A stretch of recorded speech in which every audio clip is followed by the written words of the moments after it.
when the time comes to defend yourself, you best do something. The words of the 80-year-old homeowner who confronted two robbers. I walked in on them, and they downed me. They jumped on me in the hallway. But Tom Greer says he managed to get his .22 caliber Smith & Wesson revolver. He says when that unarmed couple saw his gun, they took off out the back door, and he followed. The lady didn't run fast as a man, so I shot her in the back twice.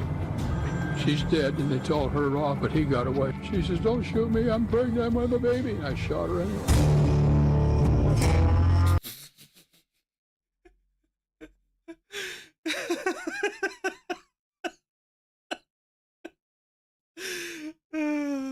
God, gets me every time. Oh, that's so funny.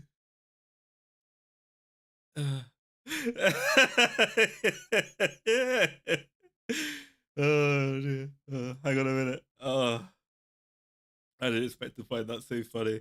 I've got a little RP session before I actually turn up on stream. Hang on a minute. Oh, fuck. How am I gonna do this?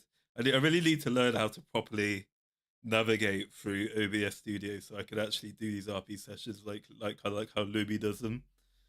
Shit, hang on a minute. Here we go.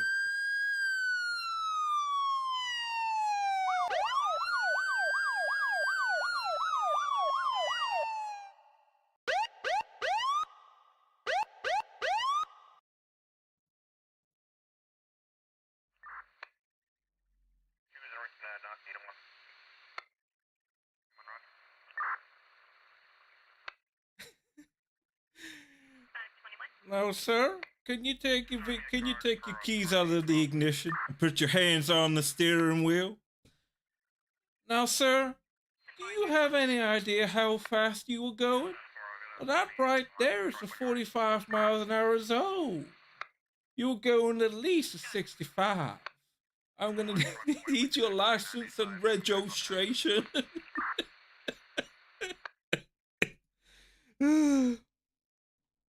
Now, sir, my name is Officer Clydesdale with the Colorado Department of Alcohol, Tobacco, and Firearms. Do you have any idea why I pulled you over, sir? We got ourselves a search warrant here for illegal firearms. He says, what accent is this even?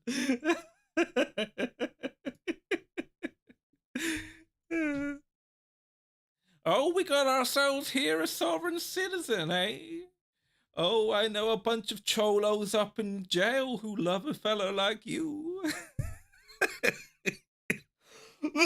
Excuse me. Hello, gentlemen. How's it going, everybody? Good to see you all this evening. Good to see you, my friends. I don't have questions about an attorney present. Very smart, not the ATF. Never speak to the police about a lawyer. Don't tell them anything. Am I being detained? Am I under arrest? Am I under arrest? You are not under arrest at this time, but by the time the stream's ending, we might all be under arrest. So, yes. On today's stream, gentlemen, we're going to start off with talking about some home defense.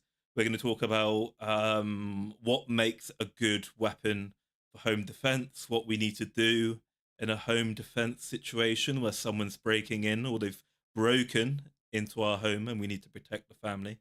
We're going to discuss concepts such as what makes a good bathroom gun, what makes a good shower gun, what makes a good kitchen gun, what makes a good bedroom gun, what makes a good carry gun. And I don't know if there's any other rooms I'm missing. Do we need a garden gun as well? Do we need a special rifle for when we need to defend ourselves in our garden? Today we will figure out these questions and more. But shower guns underrated. We're going to get onto that in just a second, not the ATF. But before we get on to firearms and the business. Oh, we need car guns as well. We need guns for our guns. Yep, that's right. Guns are a thing, actually. I'm not surprised. So, yeah, before I get into the gun stream, unfortunately, I'm gonna have to subject you guys to about 3 minutes of singing. I promised everyone last night I would sing Misty Mountains Cold. and I'm going to sing Under the Mountain as well from the Hobbit soundtrack. So let's begin first by singing Misty Mountains Cold. Hang on 1 second. Here we go.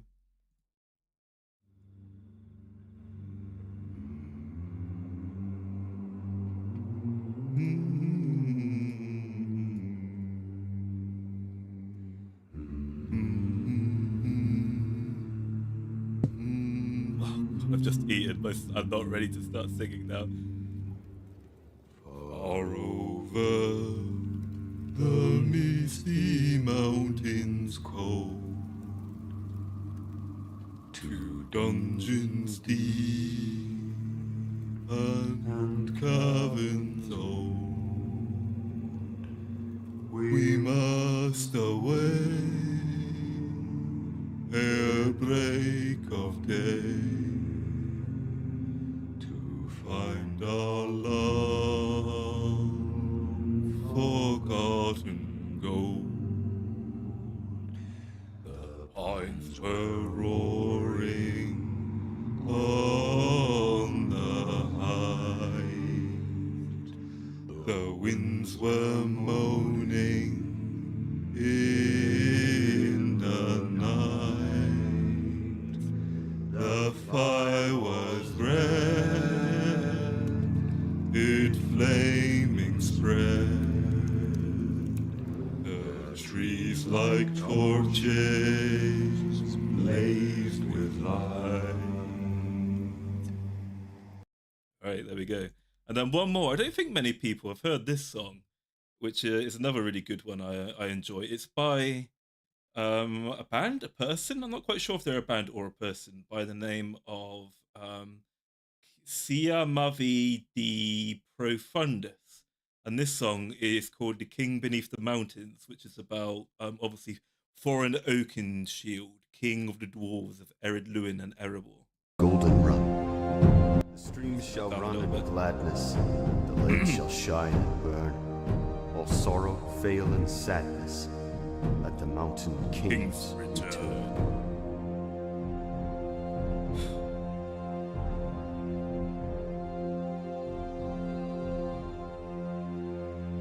The king beneath the mountains, the king of carven stone, the lord of silver fountains shall come into his own. His crown shall be upholden, his harp shall be restrung. His horse shall echo golden to songs of yore sung. Great song, that.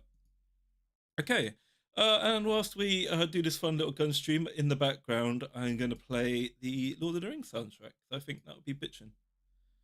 Just let me know if the volume's too much. Or too quiet, even if you want me to turn it up a bit more.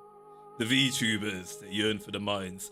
You know, I've always been more partial to. I was always more partial to the elves as a kid, but as time has gone on, I relate more to the dwarves these days. So yes, everybody, welcome to a stream on what I like to call I Bloody Love Firearms and Home Defense. Of course, as always, presented by Lord Maulington, sexiest man in VTubing, replacing Vox Akuma, who currently held the title of sexiest man in VTubing. So, on today's agenda, we are going to take a look at what makes a good home defense gun. We're going to take a look at what makes a good carry gun. We're going to look at some of the viewers' collections, and at all times, guys, feel free to just openly discuss in chat about guns and ideas and whatever shit you want to, really. Yeah, it's a guy's night out tonight. We can just talk about whatever whilst we're doing this shit. We can shitpost the meme all you want, as long as it's TOS. World at War main menu ass music. Oh, yeah, actually, you know what, Aaron? You know what? We've got to play that one song from Call of Duty World at War. Well, actually, there's two really good songs from Call of Duty World at War, funnily enough. Is it called World at War? what's the really good one that everybody liked? So like the last good World War II one that came out in like 2008 or 9 or something. Was it Call of Duty World at War? Was it World at War? Yeah, it was World at War, wasn't it? The one that's got the Black Cats. This one. Yeah, this one. There we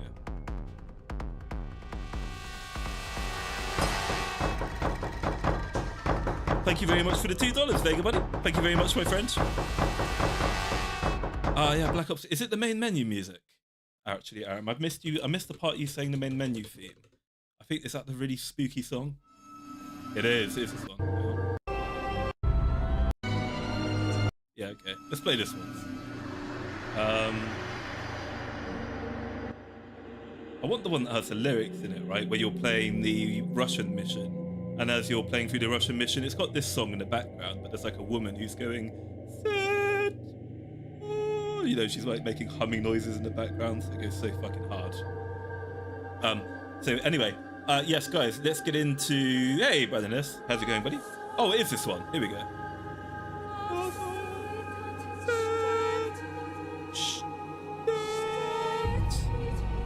So, home defense, guys. An open question to the audience.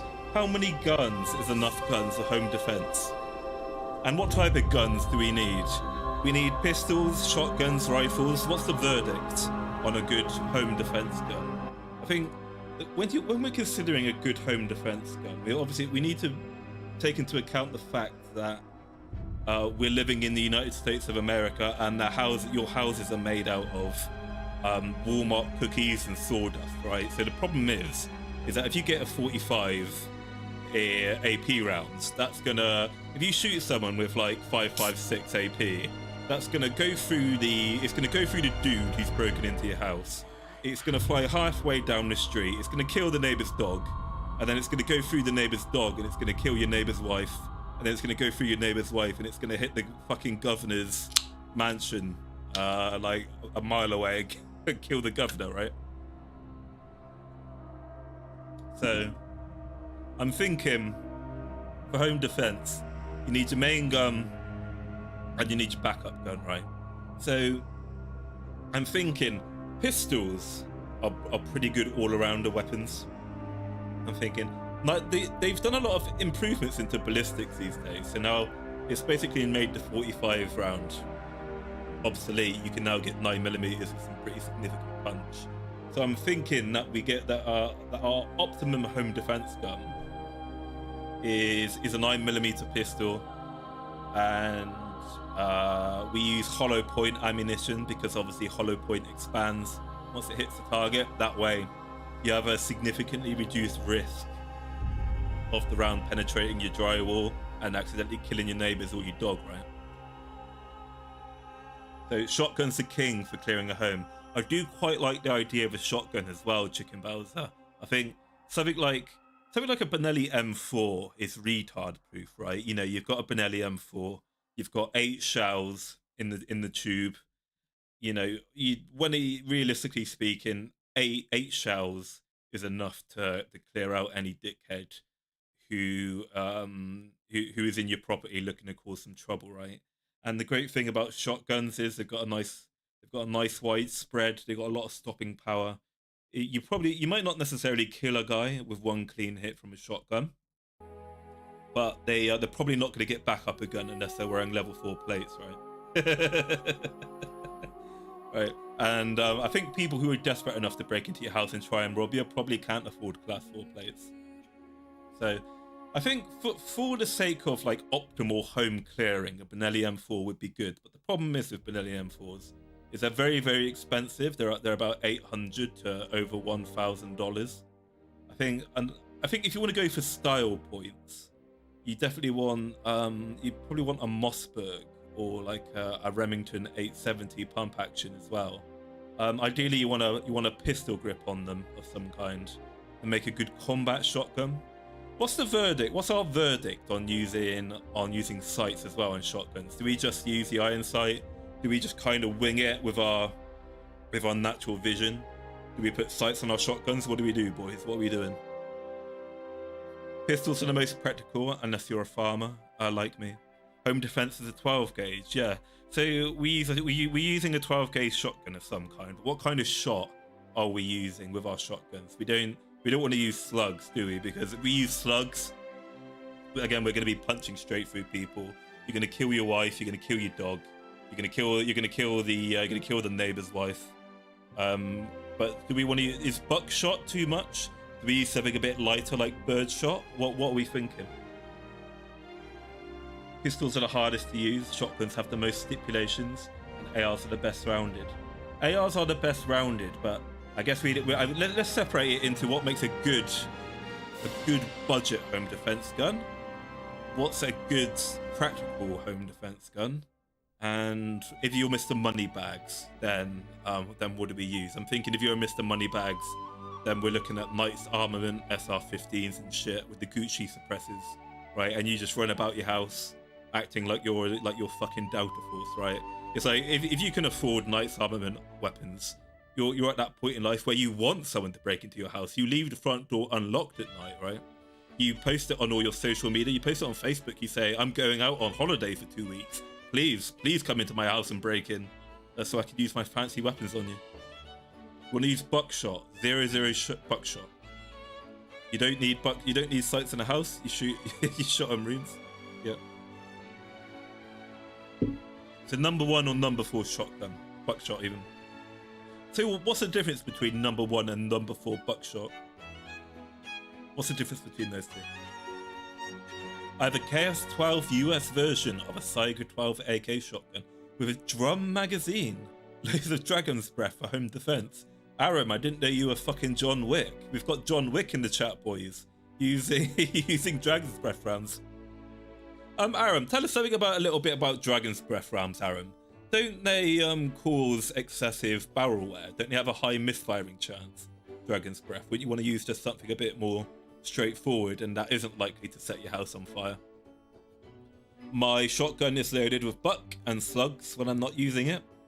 Oh, okay. Yeah, I guess it might be worth it. It might be worth having 1 or 2 slugs in the chamber, in the tube, whatever you call it, just in case it's the feds who are breaking in without a warrant, and then you exercise your Second Amendment rights to get them the fuck off your property. Shotguns require more aiming. Yeah, I guess the problem is with shotguns, particularly pump action shotguns, is if you've got a pump action shotgun, you've got to hit your target, right? If you miss your target, that pump action might take you half a second, a full second. And if the fool acting a fool in your property, he's got any wits about him, that gives him enough time to point his gun at you and shoot you, right? So you got to be careful not to miss with a shotgun. You got to aim that thing perfectly. But the great thing though about a pump action shotgun is you can obviously do the sound, and that's fucking badass, and that's a great way you can scare. You can disincentivize someone to to stop robbing you. You get them to fuck off. You hit him with the and it's like, ooh. I think if someone came up to me with a shotgun and he went that would just make me jizz in my pants personally. I mean, that wouldn't scare me off. I'll be like, do it again. Hell yeah. My goals are beyond your understanding. It's the size of the pellets and the amount of pellets as well.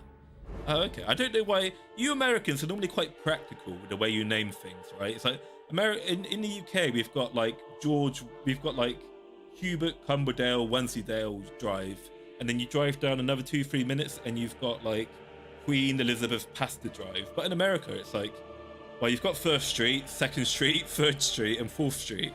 I don't know why you don't just give your pellet names just a straightforward name. Like, yeah, this is what you use to kill ducks. This is what you use to kill deers. You use this one to kill people. Right? A 2-gauge shotgun. Is a 2-gauge shotgun a thing?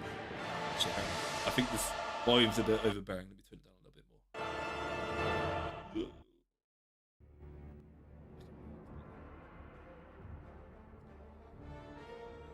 Stream chat a second. Racking the slide has a worrying implication. Oh, what's the worrying implication of racking a slide? As in, do you mean like it what's the word? if you wreck the slide, right, it shows that you mean business. It's like, right, listen, buddy, I've got a shotgun, I've got a weapon to hand, and I'm not afraid to use it if you step foot on my property. Anyone smart should walk away when they hear the shotgun being pumped. This is a problem, clobbering time. The kind of person who wants to break into your house is probably either some kind of crackheads, they're high on methamphetamines, or they're really just fucking desperate and stupid. Louder! I can still hear the funny man talking. There was a man who created a cannon shotgun that was like 10 feet or something so he could kill hundreds of ducks. He should have just bought himself an 18th century cannon and filled it with grape shot. It's the same thing. Having a bayonet on your home defense is non-negotiable. Really? Would you guys stick a bayonet on a shotgun? What about a pistol? Could you stick like a mini bayonet on a pistol? Do they sell bayonets for pistols? A gauge is the amount of steel balls of that diameter to make a pound. Oh, so look at those lines. I see. Listen, guys, the only firearm you need is a musket for home defense. Well, this is the thing, Brandon, right? Those goddamn liberals, those disgusting fucking liberals, right? Those cucks, those Democrat voters will say, oh, the Second Amendment, that was only intended to be muskets. And it's like, really? Where in the Second Amendment does it explicitly say that the Second Amendment is restricted only to muskets, right? You should leave me the fuck alone, right? And I reserve the right to own my M60 with a 200 round box magazine, all right, that I've laced with poison in case any glowies come to take my alcohol and firearms. This song is very good. Poor Gandalf has been captured by Saruman. Tell me, friend, when did Saruman the Wise abandon reason for madness? Ah! I gave you the chance to join me willingly.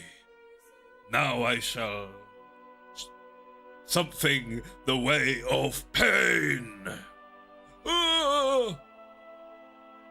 Clearly the Founding Fathers never thought that guns would improve as technology improved. Yeah, they probably didn't, but then they probably didn't care either. It's the principle that matters, right? No matter what time, every American fundamentally has the right to defend themselves. They shouldn't have to rely on the government, and they can use whatever means they have available to themselves. I think if I was president of the United States, personally, I would allow civilians to own anything that the military has, right? So I'd say, like, if the military, the military has surface-to-air missile launches, the military has, it has ATGMs. I think American civilians should have the right to set up surface-to-air missile systems in their back garden if they want to protect themselves from the federal government. They should have the right to set up ATGM stations in case the police or the National Guard come in their armored vehicles. You just fucking hit them with an ATGM.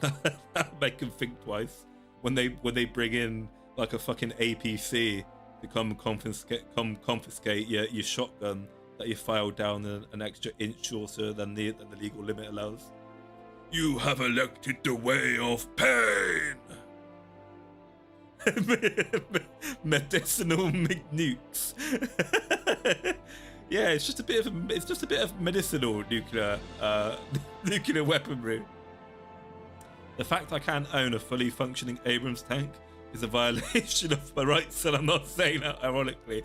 No, well, you're absolutely right, Chicken Bowser. There's nothing in the Constitution of the United States that says you can't own an armored vehicle. I think personally, I'd love to own my own F-16. Owning an F-16 would be sick as fuck, right? So in order for the police to pull you over, they'll have to get like the Air National Guard or something to come get you. Just like, imagine that. You got the Killdozer. Imagine watching like the world's first dogfight between the fucking US Air Force and like a civilian with his own F-15 or 16 or something. That would be fucking rad as hell. Yeah, that's true. This is a problem, right? The reason why we can't have nice things is because there's always some dickhead who has to ruin it for everything, right? There was that one guy, that US Army veteran, who bought himself a Patton tank and then went on a rampage in his community. He didn't have any ammo for the tank, but he just like started ramming it into shit, and they had to get like a bunch of SWAT officers who were also tankers themselves to like get in the tank and get him.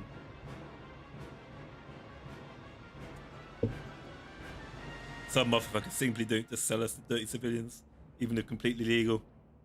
Yeah, don't fall into Europe's trap, by the way, guys. It's a slippery slope, right? Today they ban 30 round magazines.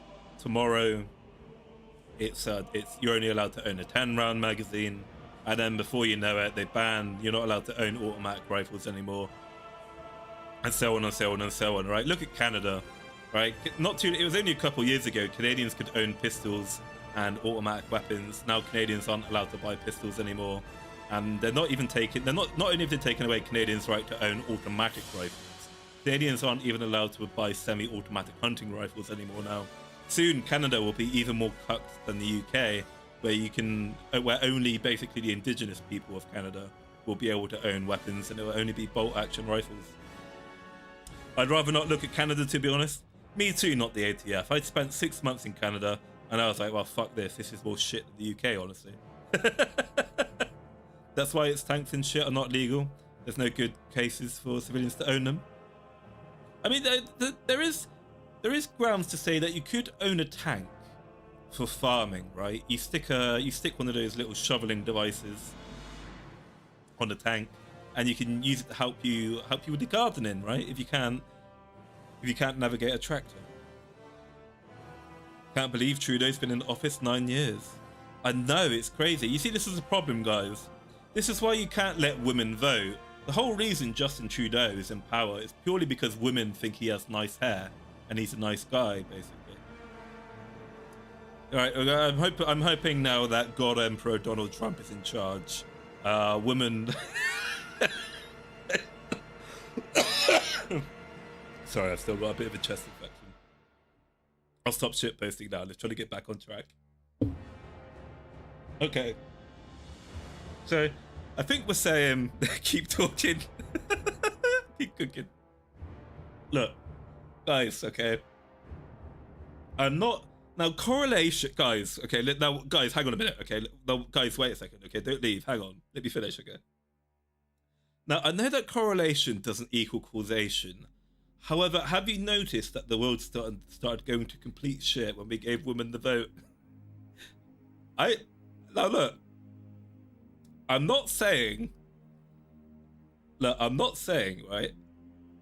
Okay, you know what I am saying? Now look, it was one thing to give women rights, okay? It's an experiment. I think we can all agree it's an experiment that's long overdue now. I think it's time we put this experiment to rest. And then if that wasn't bad enough, we went on another experiment where we allowed women into office. Now that was... Oh, dear. Oh, gosh. So, white women created the American mob. They did create the American mob. They were also the most violently racist and intolerant people in American society as well. There was no one who hated black people more than the white American woman. Anyway, so we're saying the optimum weapon for home defense is the shotgun, and we're more partial to semi-automatic or fully automatic shotguns, I guess. I don't really see the point of having an automatic shotgun. Given the kickback of shotguns, I think an automatic shotgun, in order to realistically control that, you'd basically be firing it like a semi-auto anyway, right? Repeal the 19th Amendment. I don't actually know what the 19th Amendment is. Just like 99% of Americans probably. But whatever the 19th Amendment is, I think we should definitely repeal the 19th Amendment, unless the 19th Amendment gives me more rights. If I get more rights from the 19th Amendment, then yes, we should keep it. A 500 pound JDAM. That's actually a pretty small JDAM cannon fodder. I'd go for a much bigger yield than that, personally. Oh, that's women's right to vote. Oh, really? So you put it into the Constitution, women's right to vote. That's interesting. Big mistake. Repeal the 19th. All right, after today's stream, guys, I want you all to go to Twitter, and I want you to start posting hashtag repeal the 19th. Time to get a certain aristocratic utensil into this chat. Aristocratic utensil has a very interesting accent. Is he South African? Where is he from? There's so many weird like content creators out there who sound really English. You know, like Merryweather as well, for example. Merryweather sounds exactly like a very upper class English person, but he's actually from Denmark. Aristocratic utensil sounds, and Arch Warhammer as well. Where's Arch Warhammer from? Is he Norwegian? I think he is, or something, isn't he? Where's he from? Anyway. KSG shotgun, dual tubes. You can get a short version, but the handguns of hollow point rounds are the best, so you don't over penetrate and accidentally shoot someone else. That's exactly what I was saying at the beginning of the stream, Dr. Hayabusa. I was thinking that a 9mm of hollow point rounds might be the best all-rounder. I've never actually fired a pistol before in my life. I've only fired rifles. I've only fired automatic 5.56s. I fired a bolt action rifle in 303, and what else have I fired? Yeah, that's it basically, and an AK as well. Never fired a pistol, so I don't know if they're hard to aim and get on target. I think regardless of what firearm you own, pistol, shotgun, rifle, whatever, you should spend a certain amount of time each year, getting comfortable with the weapon, getting comfortable carrying it around, pointing it at targets you want to shoot, aiming it, hitting your targets at different ranges. How often do you guys, Arch is from West Sweden, aka Norway, I thought so. How often do you guys go target shooting with your weapons each year? Is ammunition still really expensive? Do you go shooting a lot? How many hours do you go shooting a year? I swear to God, I'm not a glowy, by the way. There's no one here with like who's writing all this down on you, like making a file on you. It is just us here, true American patriots. It's just us true American patriots here talking about firearms today. We will never have sex again. Jesus Christ. Good. Sex is sinful, okay? You should only love the Lord Jesus Christ. Pistols are fun. If you do the paperwork right and get a tank stamp, you can slap a suppressor on it to protect your ears. If you live in a brick house, 5.56 stops it. Plywood and drywall don't stop shit. Oh, including hollows and number 4 buck. Yeah, I think most people do live in the sawdust houses, don't they? Are you guys still building brick houses, or is like all American shit made out of drywall these days? Do you use any concrete? In Europe at the moment, in order to deal with our massive overpopulation and immigration issues, we've resorted to going back to building giant concrete blocks of commie blocks, right? Where we basically stick like thousands of people in a really tall concrete building, and like it's like 500 square foot. Thank you very much for the $10 then, gunman buddy. Thank you very much, my friend. Some gun is always better than no gun. What matters is practicing with it to proficiency. That's exactly right. Your ancestors were able to work the bolt on an Enfield well enough to simulate semi-automatic fire. That's exactly right, Zen Gunman, that they did. It was very based. The ability for the Mark No. 4 Lee Enfield was constructed in a way that you could aim down the sights of it, and you could actually action the bolt of it without taking your finger off the trigger. So the way you did this though is that you needed to have normal sized hands. It didn't work if you have baby Sheena Amanagawa hands like I do. But basically what you could do is you could put your you could keep your middle finger on the trigger whilst still aiming at the target, and then you could actually reach with your thumb and your forefinger to grab the bolt, and if you had a bit of wrist and finger strength on you, you could pull it back and action the bolt without having to compromise aiming down sights. So not only was it very fast, you could keep your weapon pointed at the target. So because of how efficient this, once British riflemen got a bit of experience behind them, they managed to, those who lived long enough were able to reach a level of proficiency where in some conflicts during both the First and the Second World War, the Germans actually fought, as in, you know, they thinked that the British were actually fielding companies full of machine gun wielding troops because they were firing so quickly. Because normally what you have to take into account, oh my god, I'm going on a fucking autistic tangent about the Second World War rifle squads now, because stop getting me on tangents, chat, you know how I get. But to finish the tangent, okay, so the standard British rifleman squad in the Second World War was, again, depending on what kind of division you were in, it was either 1 or 2 light support weapon holders. So you'd have 2 guys or 1 guy with the Bren gun, and you'd have somewhere between 7 to 8 guys with the Lee Enfield. You might have 1 to 2 guys with the Sten submachine gun, and the guys with the Enfields were able to fire their weapons so quickly. The Germans were like, holy shit, the British are just fielding entire divisions of guys with submachine guns. This is crazy. But eventually they realized that, of course, that wasn't the case, that they were up against troops using bolt action rifles. But that would scare you when you consider the fact that the average rifle squad back then was mostly comprised of guys using bolt actions. The Mark III had it as well. I only know really the Mark IV. I'm not really familiar with Mark III.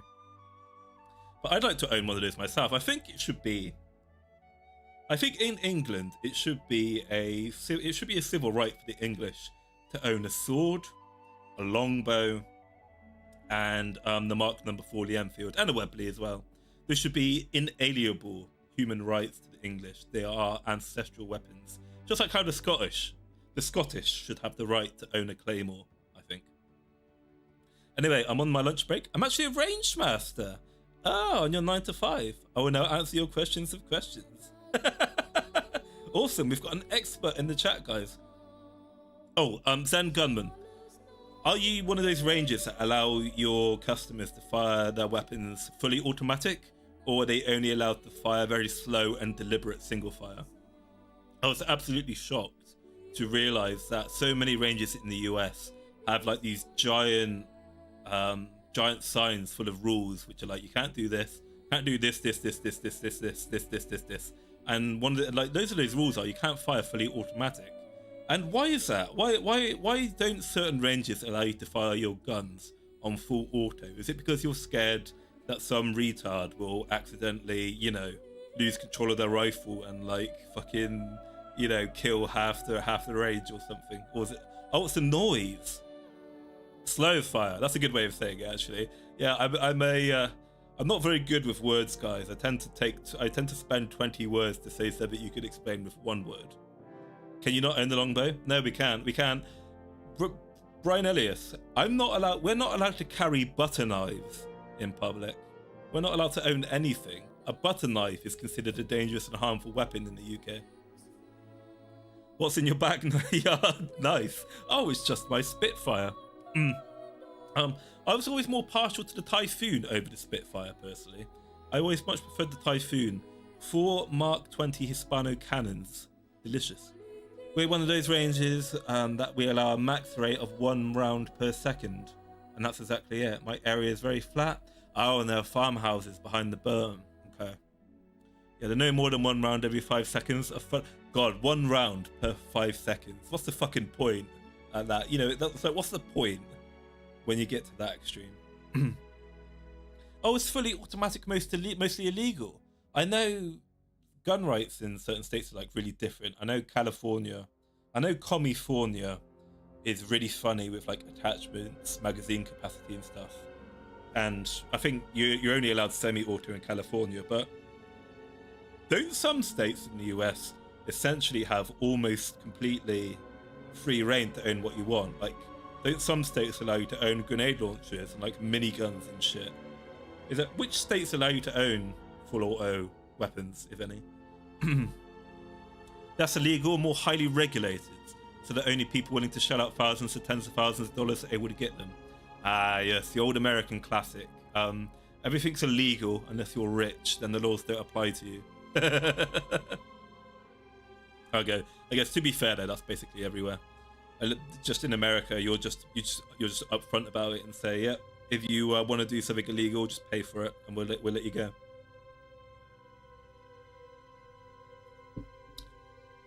I think full auto is federally illegal. Surely that's a violation of your Second Amendment rights. I don't believe the founding fathers. I don't think the founding fathers would certainly complain about you owning an M4 on full auto. Like most laws, the NFA only prohibits the poors from doing the fun stuff. Yeah, that's a shame. Maybe we should all lobby to the Donald, to get the Donald to reduce a lot of those restrictions on our right as God-fearing Americans to own firearms. Full auto is gatekept behind the poor people tax and giving up some specific rights. Oh, okay, go into more detail. So, like, how much money do you need, and what do you have to do in order to own a fully auto firearm in the United States? Legally, of course. Own it legally. I'm saying, of course, there's nothing to stop you from, I guess, having your gun modified to fire full automatic, but we're not endorsing anything illegal on the stream, boys. We're all law-abiding Americans here. Automatics and explosives are legal, but cost so much that it's not practical to get them. That's understandable. I mean, to be fair, there's very few circumstances, I think, where you need a fully automatic weapon. And I think really the only real purpose of fully automatic is for suppressive fire. And I can't imagine there's many circumstances where you need to lay suppressive fire on a target as a civilian in a home defense scenario. I mean, unless you want to stop your mother-in-law from coming to visit, I think that's the only time you'd want fully automatic rifle, right? Stop your mother-in-law from coming in, ruining your Christmas or your Thanksgiving dinner, right? Your wife brings the mother-in-law over. She's like, oh, I've invited my mother-in-law to come over and have dinner with us. You get on that set, you get on the third floor, boys. You get in the balcony on the third floor. You get your Knight's Armament. You get your Knight's Armament SR-15 with the 60 round magazine. You load that bad boy up with 5.56 full metal jacket.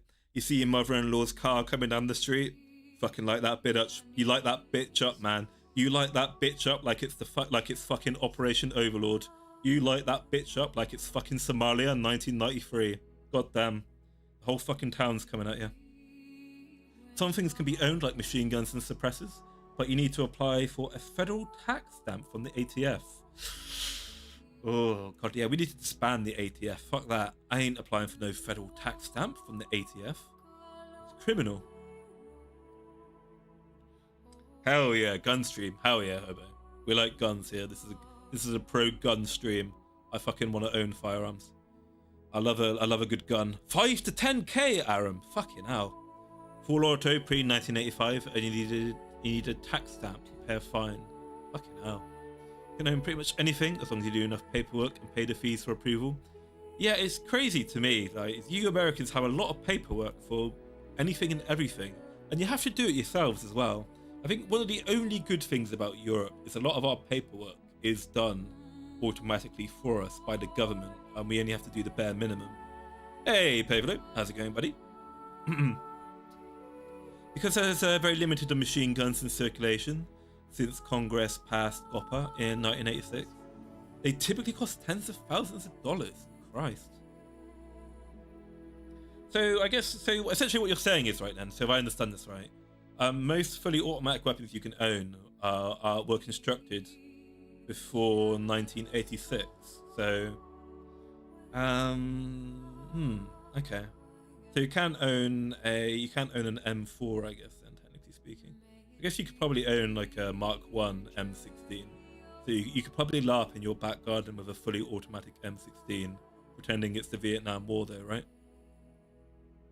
Hashtag disband the ATF, hell yeah. Guys, when this stream ends today, guys, we're gonna go to Twitter and we're gonna start fucking hashtagging. We're gonna start hashtagging every goddamn thing you can imagine. Hashtag build the wall. Hashtag disband the alphabet agencies. Hashtag repeal the 19th. You can get a Taurus pistol And if you're lucky, it might break into full auto or explodes in your hands. Oh, the Taurus pistol. Is that revolver? Is that... What's the name of that revolver that you can put fucking shotgun shells in? I want one of those. It'd probably break my tiny girly wrists, but I want a revolver that shoots fucking shotgun shells. That'd be great. Eat this, commie. Oh dear.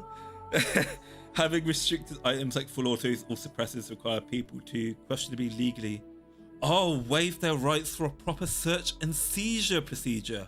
Fuck that. Yeah, I can see why people wouldn't want to own automatic weapons. Fuck that. You know what the ATF are going to do if you give them the right to rock up in your house without following the Constitution. Jesus Christ.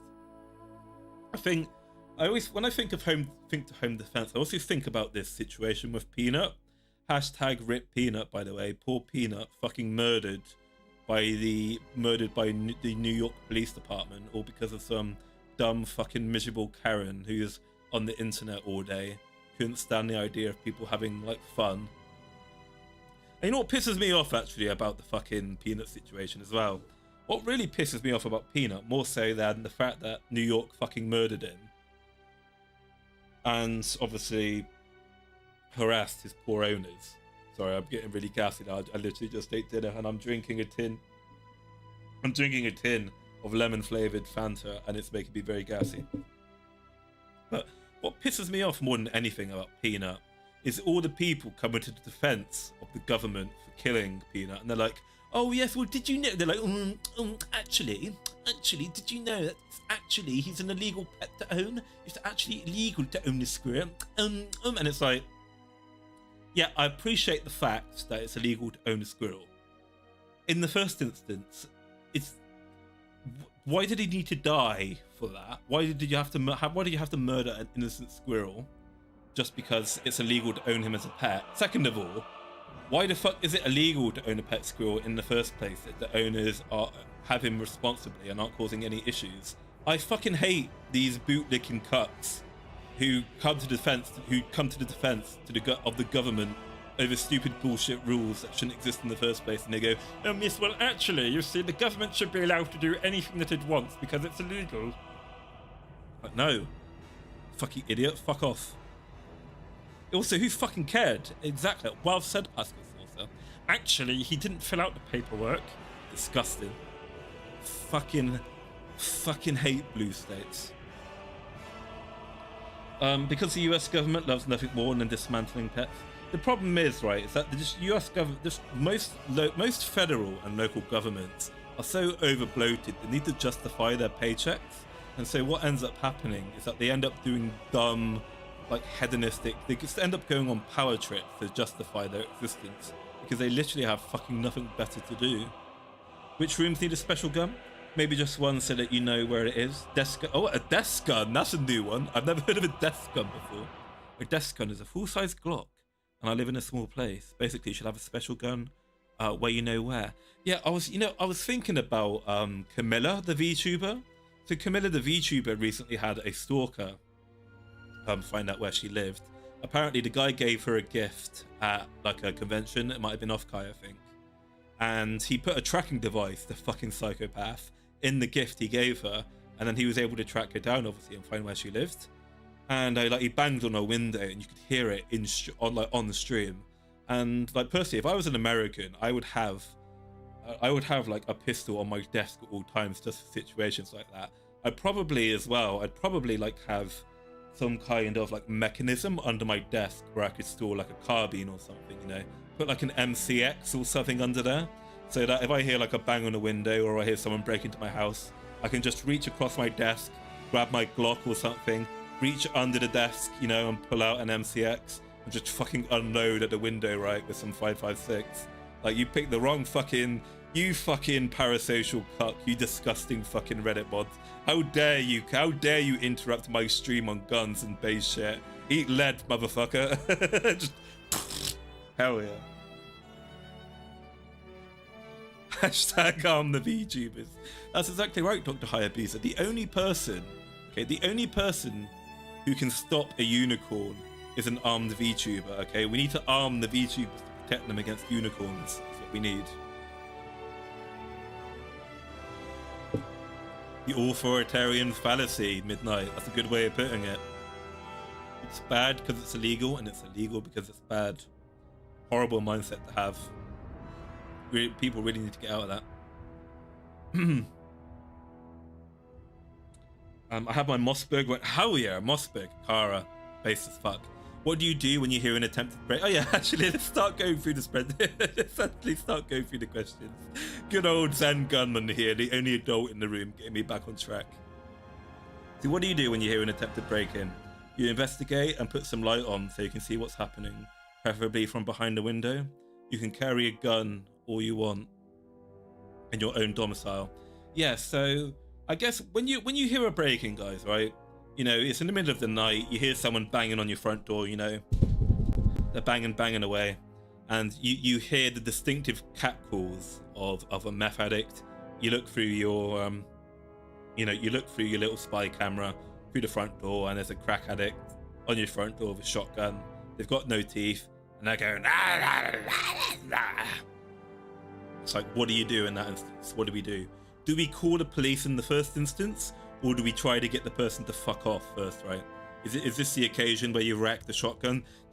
Get the fuck off my property right now, otherwise I'm going to shoot you. Do we call the police first? Right, we need to look after the family as well, right? We need to get the wife and the kids to a safe location. So if we hear an attempted break-in, you get the wife and the kids, you get them somewhere safe, you tell them not to come out. Call the police, right? Maybe you call the police, say there's someone. You think someone's broken into your house, they might be armed, right? Don't forget to tell the police as well that they're probably carrying a weapon. Even if you don't know, even if they're not carrying a weapon, tell the police that they're armed and that they're trying to kill you, because otherwise the police won't fucking come, or they'll come in like 3 hours, right? Giggity. Which won't do you any good if they are actually trying to get you.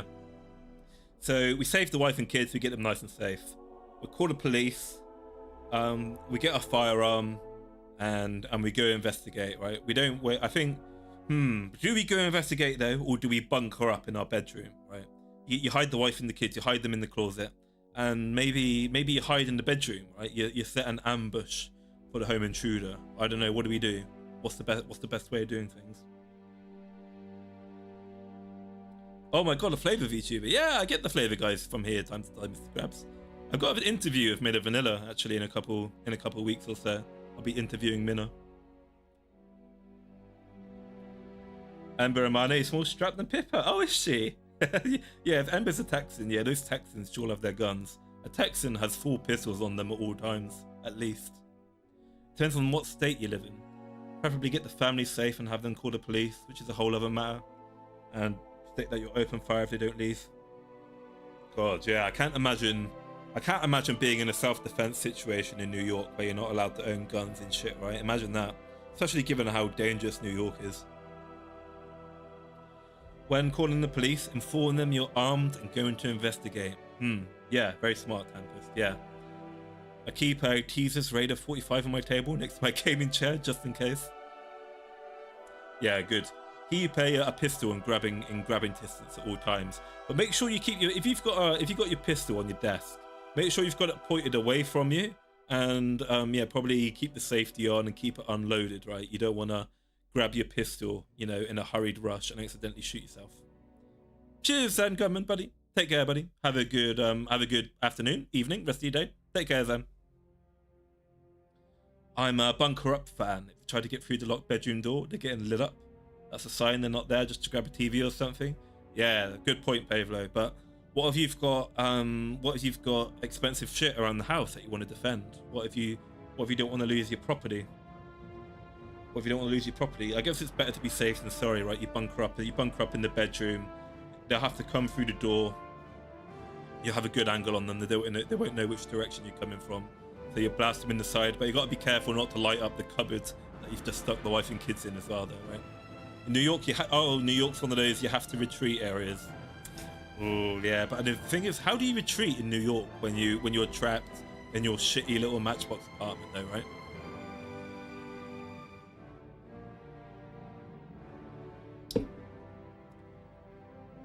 We had you don't exactly, Pascal Wilson. We had the local sheriff give leeway for my family on self-defense, since there was active car tower activity happening nearby.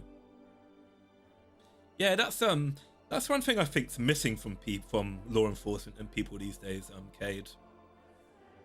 You know, back in the old days, like back in the 80s and 60s and whatever, it seemed like the police, even though laws aren't really all that much different from back then, but you know, back in the earlier days of the 20th century, you know, police, you know, law enforcement would understand, right? They'd be like, right, someone's trespassing on your property. You know, you don't know if they're armed, you don't know you don't know if they're aggressive, if they're on something, you don't know what they're after.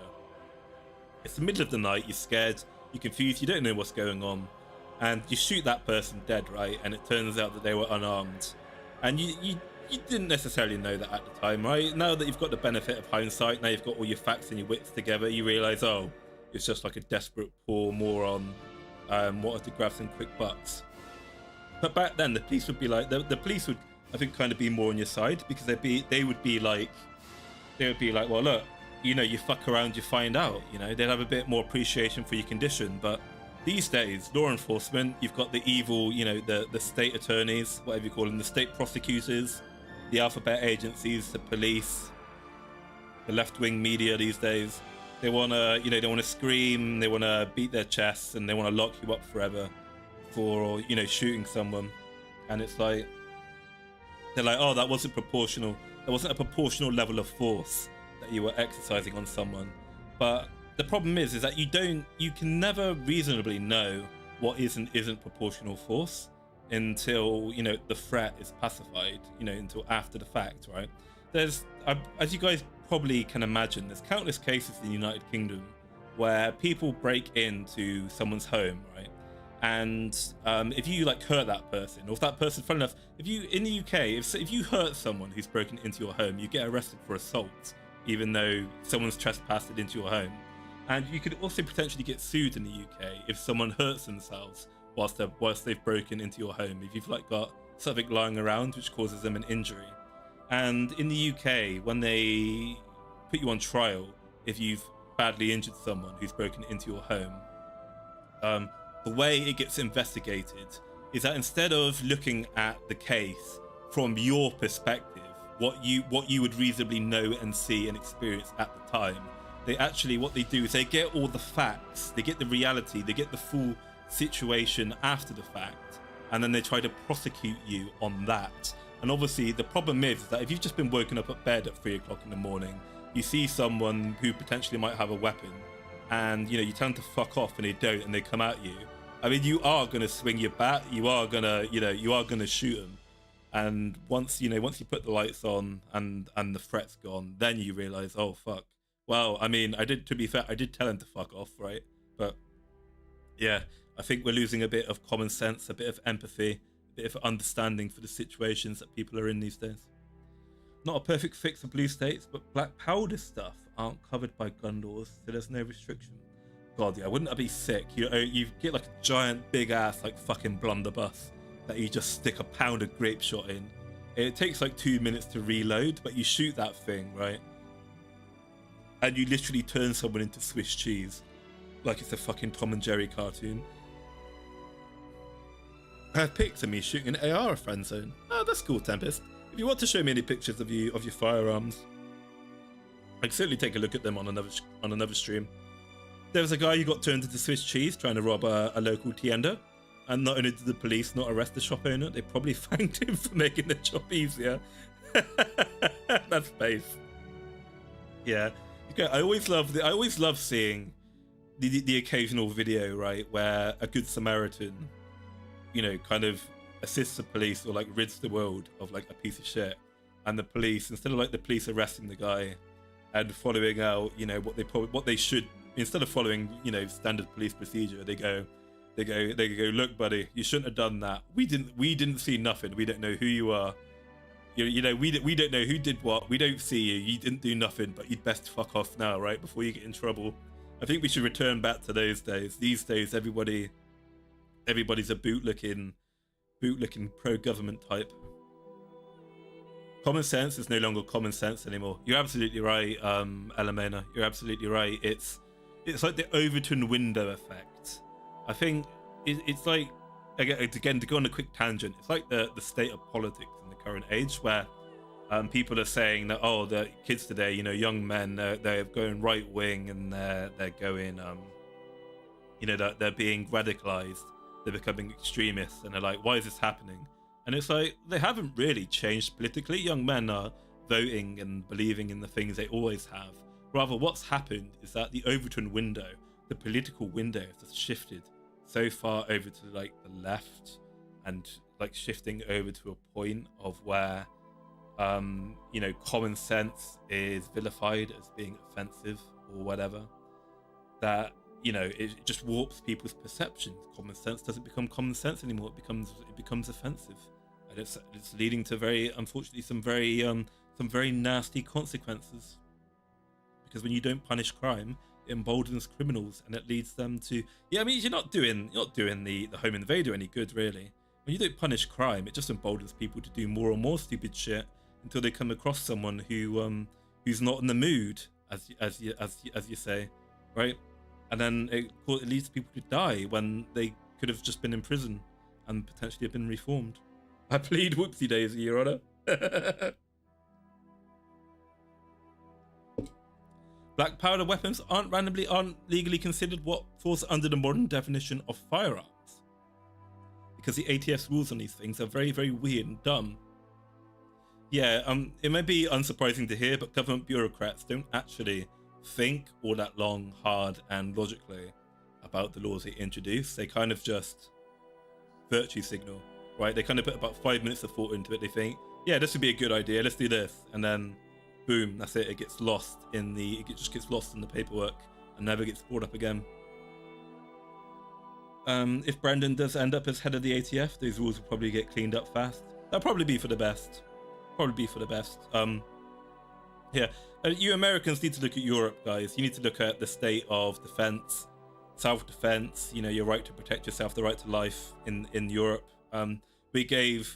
Most European states have given a complete monopoly on self-defense to the government, and the government doesn't give a shit about you, so they let criminals do whatever the fuck they want, and they arrest you if you actually act on things yourself. So yeah, the government can and will take your rights away if you let them, so don't let them do that. So yeah, we've established that so for home defense, ideally we want a 9mm with hollow point rounds. We want some kind of semi-automatic shotgun, 12 gauge with buckshot, either number 1 or number 4. If we hear an attempted break-in, we're going to call the police.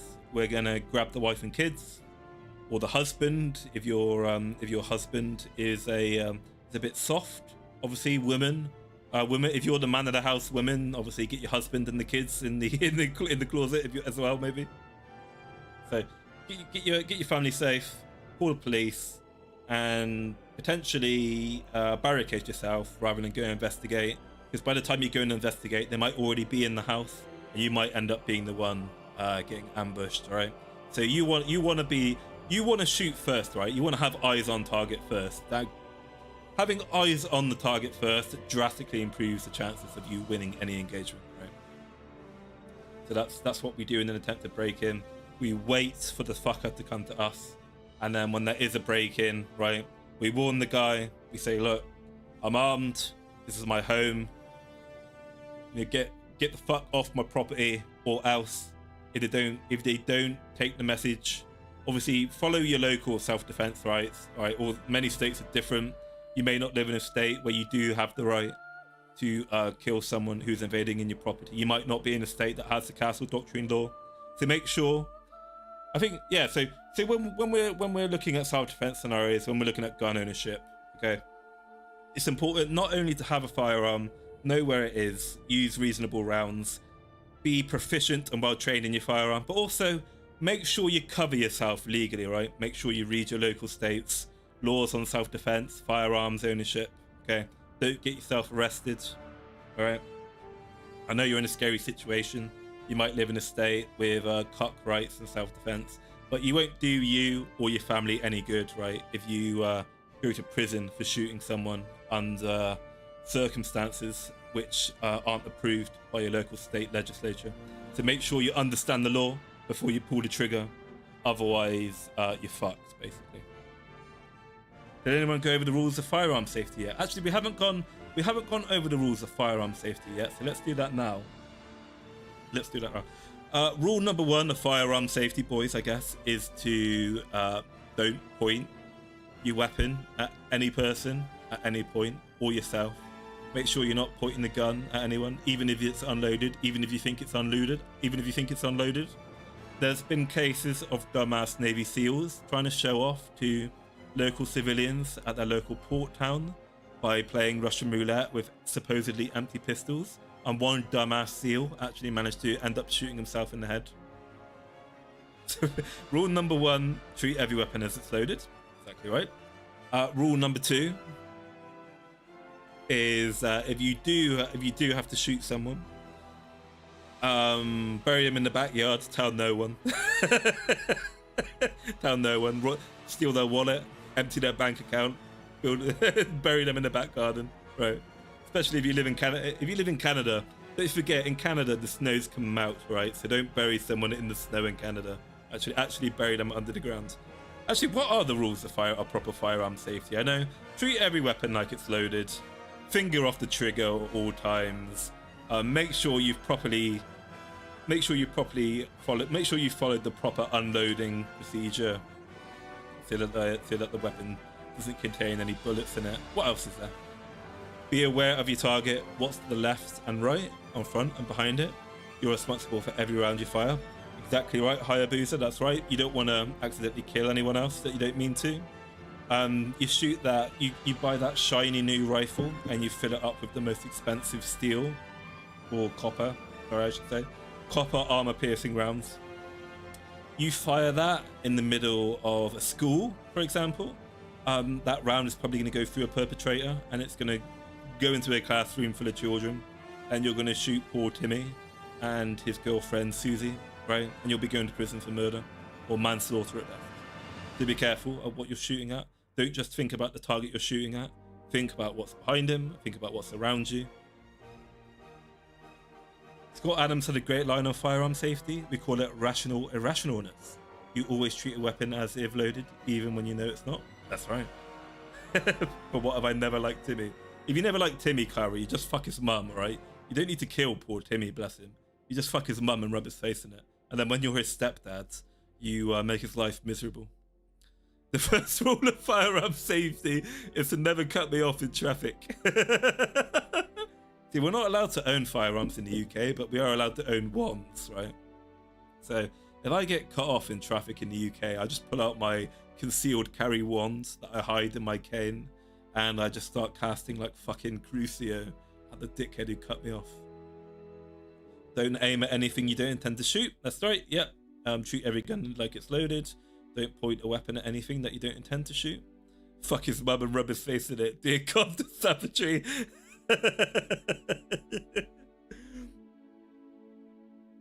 Most important rule, observe your daily prayers to the gun machine spirit to ensure proper functions. That's absolutely right. Slices of lemons, absolutely right. Oh shit, what is the litany? I can't remember. When I'm live streaming, I get like brain fog. So now I can't remember the goddamn litanies that they say in the Mechanicus. Can't think of a good Mechanicus quote to say about how to treat your firearms. I can't think of a good Mechanicus quote for firearm safety, but just like the Mechanicus says though, boys, don't stick your dick in a toaster, alright? As tempting as it may be. Maybe we should start regulating your right to practice magic. I'll never let the government take my wand away. I'll Crucio every fucker they send. Crucio! Crucio! Avada Kedavra! You motherfucker. Oh, she told you then. First rule is to have fun. Damn Lord, make sure to take care of yourself. I'll try to. I'll try to. My chest infection is getting better. So, Anyway, yeah, we've covered home defense, so let's move on. So now what I want to see, Crucio, oh my god, hang on a minute. Oh, God, Tempest. I need to, oh my god, we've been going for an hour already, fuck me. Yeah, I want to show you guys a song. Some of you may be familiar with this already, but I fucking love this so much. It's The Bee's Knees. Right, look at this clip a sec now.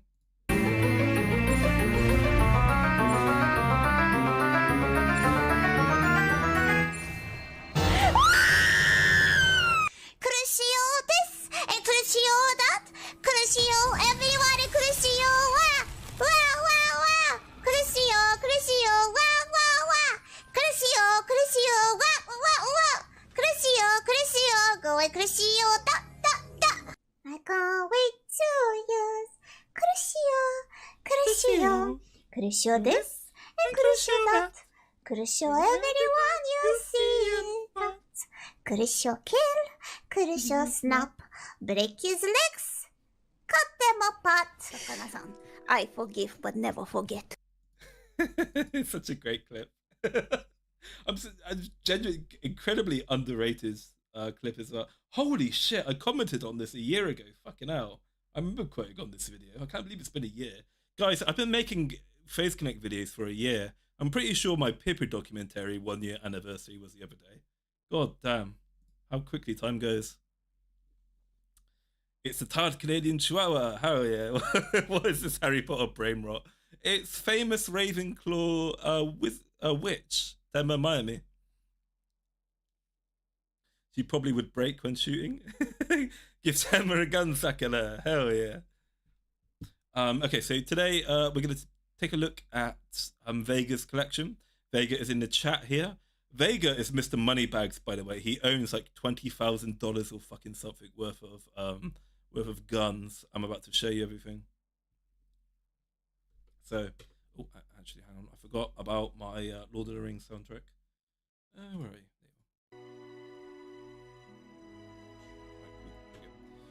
you? So here, this is the Swiss stuff. Here we go. So what we have here is we have a list of Swiss service rifles from 1867. So we start from, so basically, look at the image at the bottom and follow it up. Okay, so even though I'm going to be reading the bullet points from the top, but we're going from the bottom of the image up, if that makes sense. Your first Face Connect video is what got me into the rest of the company, besides just Pippa. Hell yeah, Midnight. And great to see that. That is basically exactly what my kind of intent was in the first instance. So I just go on a tangent about this quickly a sec. Yeah, so one of the things I really wanted to do when I started making my Face Connect videos. So I first started making my videos in August 2023. And at the time, Face Connect was still very much, even by people in the community, it was still very much seen as the Tenma, Miami and Pipkin Pippa show. And at the time I thought, you know what? Face Connect in general is actually really fucking quite stacked.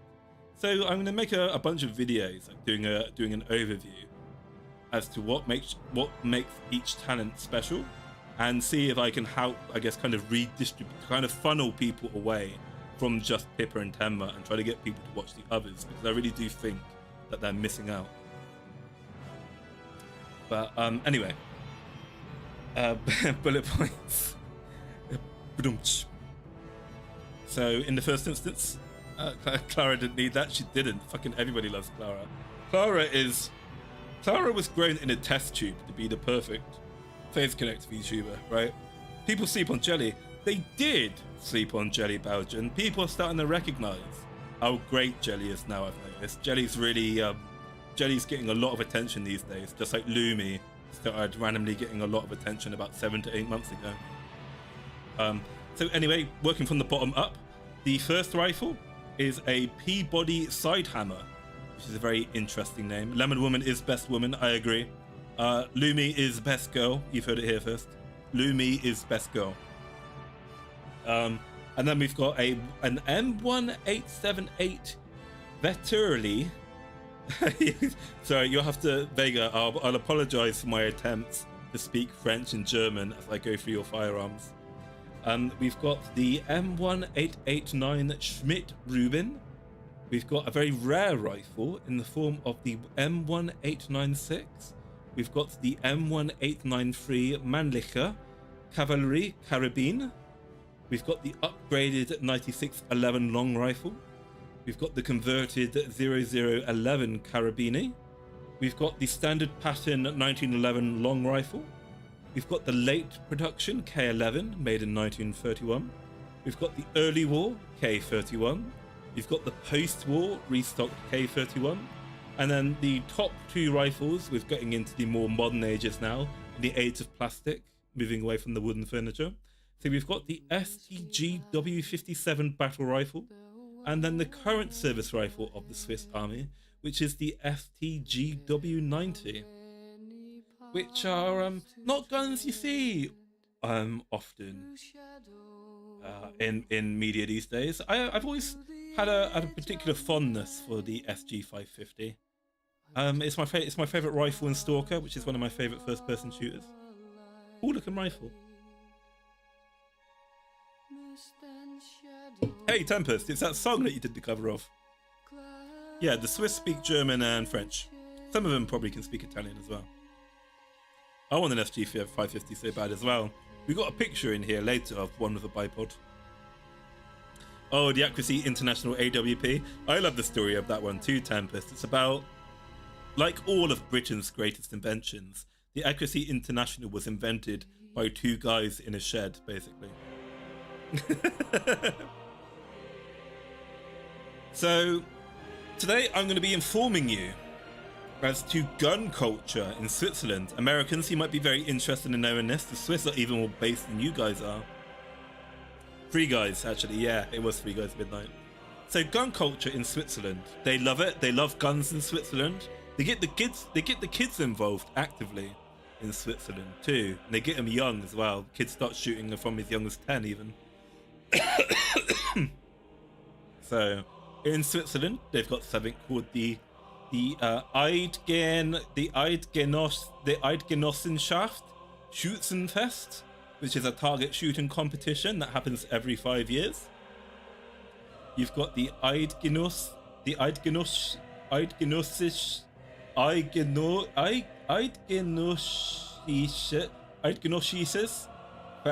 Feldschießen every year. So every year, a person with Swiss citizenship, aged 10 years or older, can take part in any federal range and will be able to shoot for free with the ordnance rifle that they're using for the competition. They've got the Narbenschießen, which is a traditional target shooting competition in Zurich, held on the second weekend of September every year. The festival is officially held for the first time in Switzerland in 1889, and it's the oldest in Switzerland as well, dating as far back. It's got its origins in the 17th century. And another possibility for young children to shoot in Switzerland is the Young Shooters Swiss Children. It's called the SAT, which is like a place where very young Swiss children can learn to shoot using the SIG SG550, and they usually start around about 15, but they can begin as young as 10 years old. And again, this activity is free, and the young shooters are able to take the rifle home in between lessons if they're 17. So the Swiss have this unique form of socialism where they have gun socialism, right? It's like, it's not our gun, it's not your gun, it's our gun. The government gives you free guns, gives you free time on the range, free opportunities to fire weapons, and you can bring some of your government homes, bring some of your government guns home with you as well to practice with, which is fucking base as fuck, base as hell. So let's go into a bit more detail about what it's like to own a firearm in Switzerland. So, firearms regulation in Switzerland, it allows the acquisition of semi-automatic, for the most part, firearms, but with a May issue permit, you can potentially own a fully automatic firearm in Switzerland, and foreigners can own firearms in Switzerland, even if they don't have permanent residence in certain situations. Obviously, from a realistic standpoint, you need to have a very good reason if you're a foreigner without a permanent residence, or if you're a Swiss citizen who wants a fully automatic weapon. You do need a good reason for it. So, like, if you work in security, for example, and you work in law enforcement, that tends to be an example of a good cause to own a fully automatic firearm. But in theory, technically speaking, I could go to Switzerland and buy a gun and own a gun, but I wouldn't be able to leave Switzerland with it though. Can we watch some Zach's gun rants after the gun admiration? I guess we can. I think in order to keep things, in order for me to not go over tonight, I've got to get up early tomorrow because I've got an interview with Armchair Expert about PR and VTubing tomorrow. So I need to get up early for his time zone since he's Australian. Thank you for the 5 Swiss francs, I think, Vega. It is law that each municipality needs to give access to a shooting range. Thank you for the update. Yeah.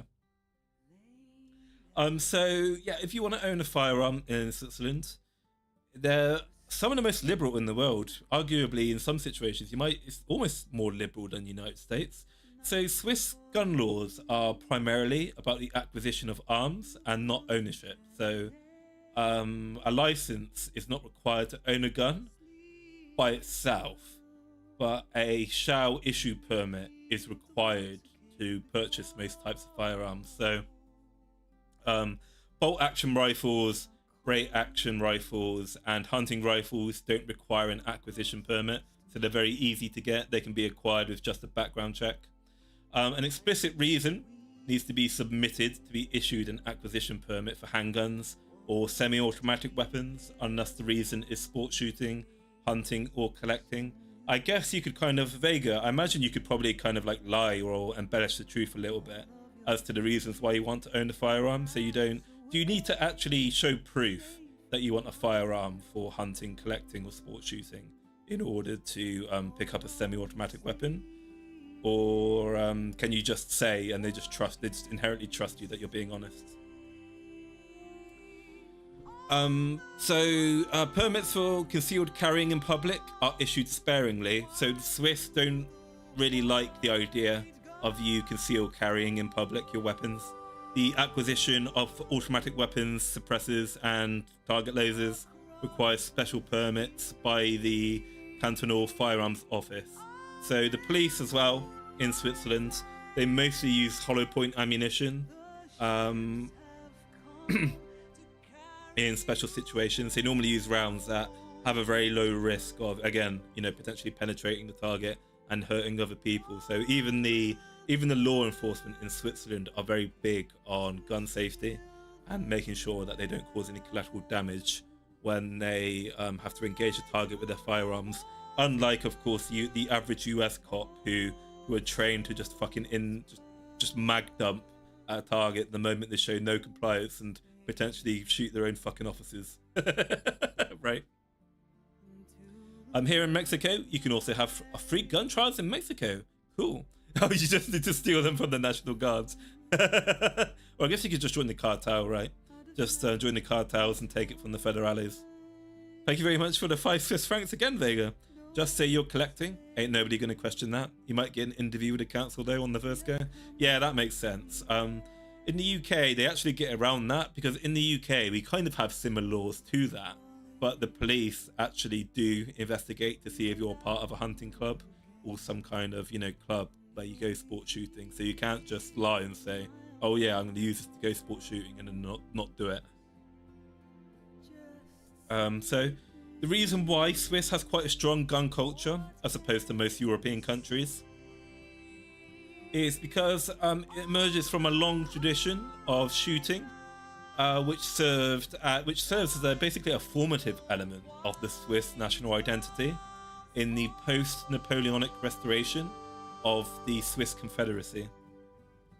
And basically, if you didn't know, after the establishment of the Swiss Confederacy, Switzerland has had a very long-standing practice of having a militia organization of the Swiss Army. And the Swiss Army soldiers' service rifles are actually normally stored privately in their own homes rather than being kept in an armory. And it's the most popular choice for soldiers as of 2010. So what started a gun culture in Switzerland is they began, I guess, a kind of an attitude of defense of the country through military duty. And eventually, because Switzerland is a country famous, right, for wanting to be neutral, Switzerland just wants everybody to leave them the fuck alone. But due to Switzerland's geographical location, Switzerland has spent most of its life surrounded by imperialist France, imperialist Germany, and to its south, imperialist Italy, right? So Switzerland has always been surrounded by very aggressive imperialistic neighbors, which has meant that they've always been in a situation where they've needed to be ready to defend themselves from an invading army at a moment's notice. So, because they've mostly been successful in being able to avoid conflicts, eventually, kind of a bunch of bored military guys eventually began getting involved in target shooting and collecting firearms because they had nothing else to do because they're not getting involved in any wars, right? So, in addition to this, many cantons, such as Grisons and Valais, have strong traditions of hunting. So hunting is very popular in Switzerland, and accounting for a large but fundamentally unknown number of privately held hunting rifles, as only weapons acquired since 2008 are registered in Switzerland. So the Swiss have potentially tens of thousands of weapons which aren't registered. There's no tracking. The Swiss government have no idea who and how many firearms are actually out there prior to 2008. However, in 2019, there was a referendum where voters opted to conform with European Union regulations, which restrict the acquisition of semi-automatic firearms with high-capacity magazines, which is absolutely fucking retarded. I have absolutely no idea why they willingly wanted to follow European legislation, which cuts their ability to own semi-autos with 30-round magazines. Gross. Well said, guys. Gross, blue-pilled cuck behavior. Ew. No, I like my high-capacity magazines. So, a permit for semi-automatic firearms equipped with high-capacity magazines is issued to anyone who fulfills Article 8 of the Weapons Act in Switzerland, which is the promise that they will show up after 5 and then 10 years, that they are a member of a shooting club, or that they have used a firearm at least once a year within that 5 and 10 year period for their first permit, or to weapon collectors. So the law on the acquisition of a high capacity magazine by itself did not change. So basically, the long story short is that even though they voted for this cuck law about potentially limiting their ability to acquire semi-auto weapons with high capacity magazines, as long as you can prove to the government that you are actually using your firearm for sporting, gun collection, you're actually using your firearm, then that's okay. You can still keep them, basically. But it makes it more difficult to own it. All my homies hate the European Union. I fucking hate the European Union, Mr. Krabs. The European Union is the Soviet Union by a different name, right? But instead of communism, we've got Marxism. EU hate. Anyway, Switzerland has a very, as you can imagine, because of the gun culture in Switzerland, they have a very, very high gun ownership rate. And there's no official statistics as to how many people in Switzerland own firearms, but it's imagined that it's estimated in a 2017 report that it's believed that about 2.4 million guns are currently owned in Switzerland, with a population of 8.4 million people. So that means that about 27% of Swiss people own some kind of firearm. That's the most conservative estimate. Another estimate would place a number of privately owned firearms at about 4.5 million. So if this less conservative estimate is to be believed, then about 55% of Swiss people potentially own some kind of firearm. And you know what the funny thing is, right? Is that despite somewhere between a quarter of the population to over half the population in Switzerland owning firearms, Switzerland has an incredibly low rate of firearms-related crime. Funny that, isn't it? It's almost like guns don't kill people. It's almost like guns don't kill people. It's the people behind the firearms that kill people, and it's certain criminal activities and certain groups of people who own those firearms who cause all the gun deaths. Anyway, let's not get into that. I'll get in trouble with YouTube. So we've got the International Crime Victim Survey, which was last carried out in 2005 in Switzerland, reported that of the approximate quarter to half of Swiss gun owners, about 10% of those people own handguns, so 10% handgun owners, which is the second highest percentage of firearms ownership in Europe. So the Swiss, are the second most packing people in Switzerland. If you invade Switzerland, guys, probably 1 in 2 Swiss people does have a firearm. So if you do manage to survive the mountains, yeah, you're gonna meet a lot of hot lead if you invade the Swiss. Invading Switzerland is like invading Texas, basically. And it's revealed that in 2023, the most common gun that the Swiss like to own is a .22 caliber weapon. So they don't even use 9mm. They like a pussy .22 in Switzerland for their purposes. I guess with the kind of game that they hunt in Switzerland, they don't really need a big caliber round. And then so 85% of people who own handguns own .22 caliber ammunition, and then about 76% of Swiss gun owners own some form of semi-automatic rifles. So I don't know, actually I didn't look into what the most popular semi-auto rifle in Switzerland is, but basically of the approximate 1/2 to 1/4 of the Swiss population who own firearms, 3/4 of that percentage basically own some kind of AR-15 like weapon, right? Think of it like that.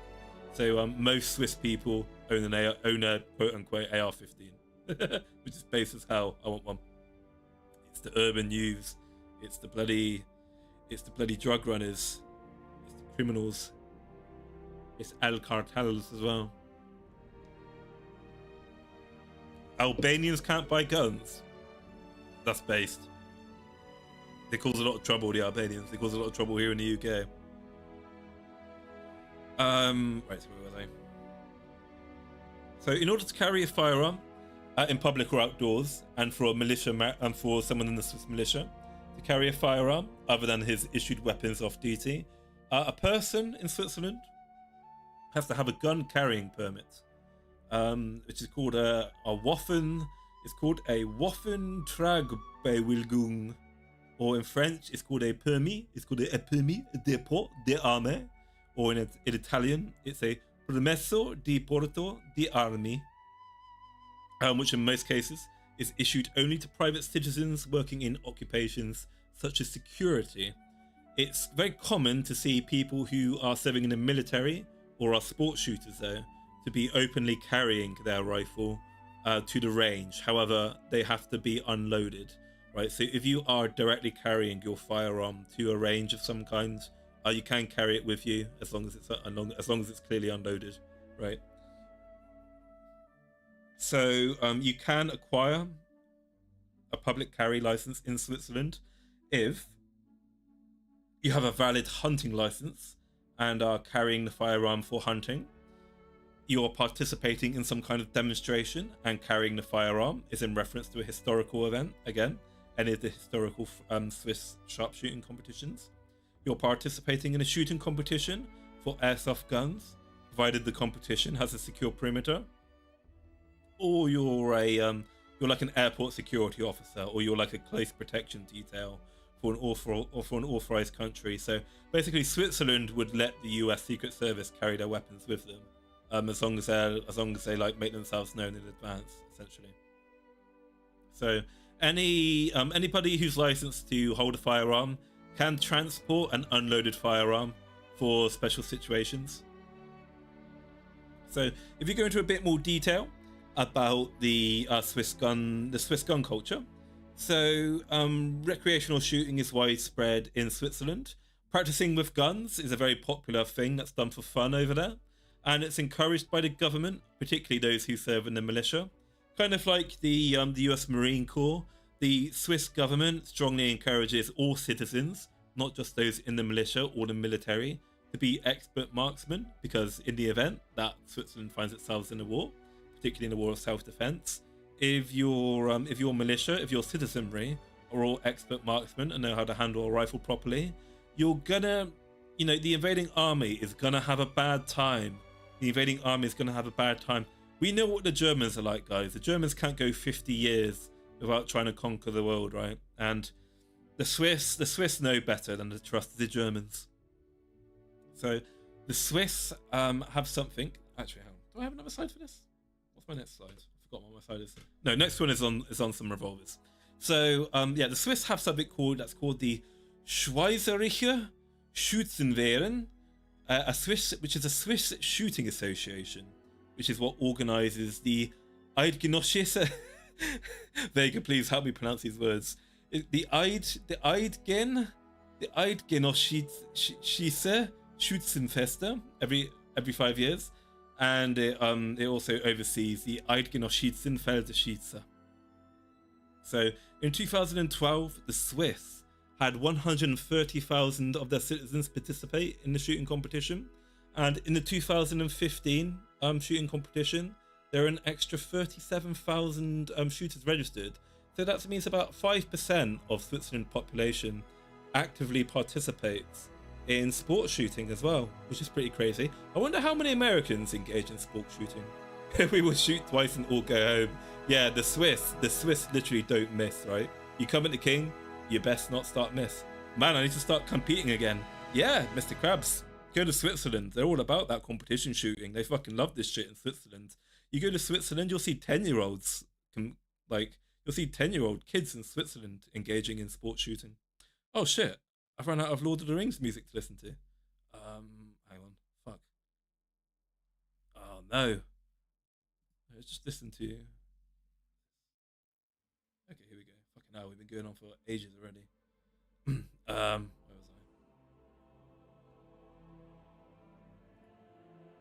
I? Okay. Hang on, I lost where I was. Yep. So Switzerland has the young shooters, the SAT, and what the SAT does is it funds lessons for Swiss children to learn how to shoot using the SG 550. They start at 15 years old for the regular course, but they can start at a minimum of 10.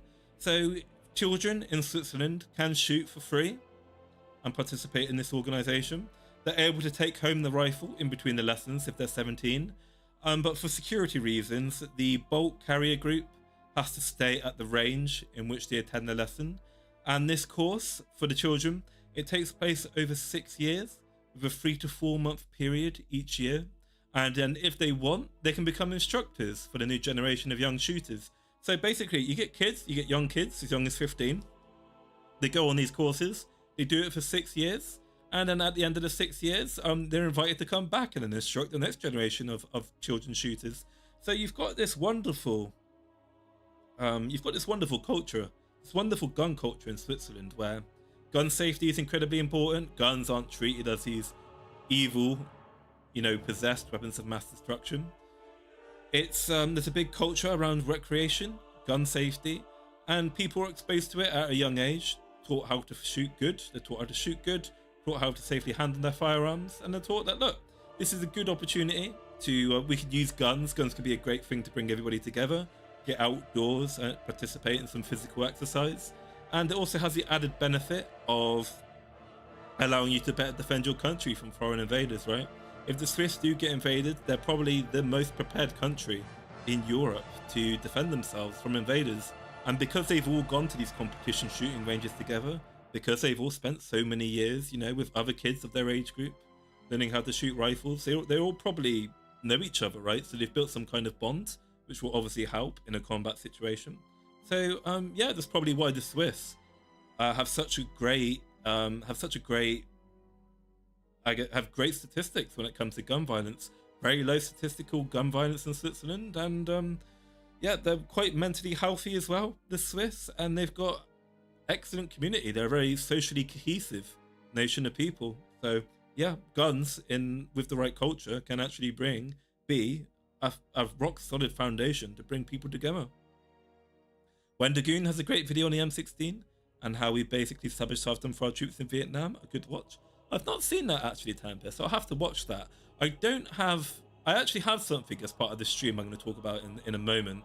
It's not about the M16A1, but I'm going to go into the history of the M16A2 with you guys. So I'm going to teach you the history of why the USMC adopted the M16A2 and how the M16 platform was developed into the rifle it is today. Where was I? Yeah. So while minors in Switzerland, so I think a minor is someone under the age of 18. Is it 18 in Switzerland, Vega? Minors can't acquire firearms in Switzerland, but they can be lent firearms by their shooting club or their legal representative. The firearm is then registered to their name for the duration of lending, and they can then transport it and use it alone. So again, basically you're getting free guns, but if you do borrow a gun, it is required to be registered, right? So people know that you have it, and obviously you can't. I imagine if you lose the gun you're borrowing, you have to pay for it,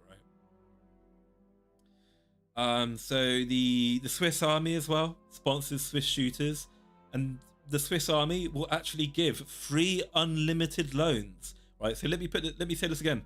The Swiss Army will give you an SG550 or a P220 for free.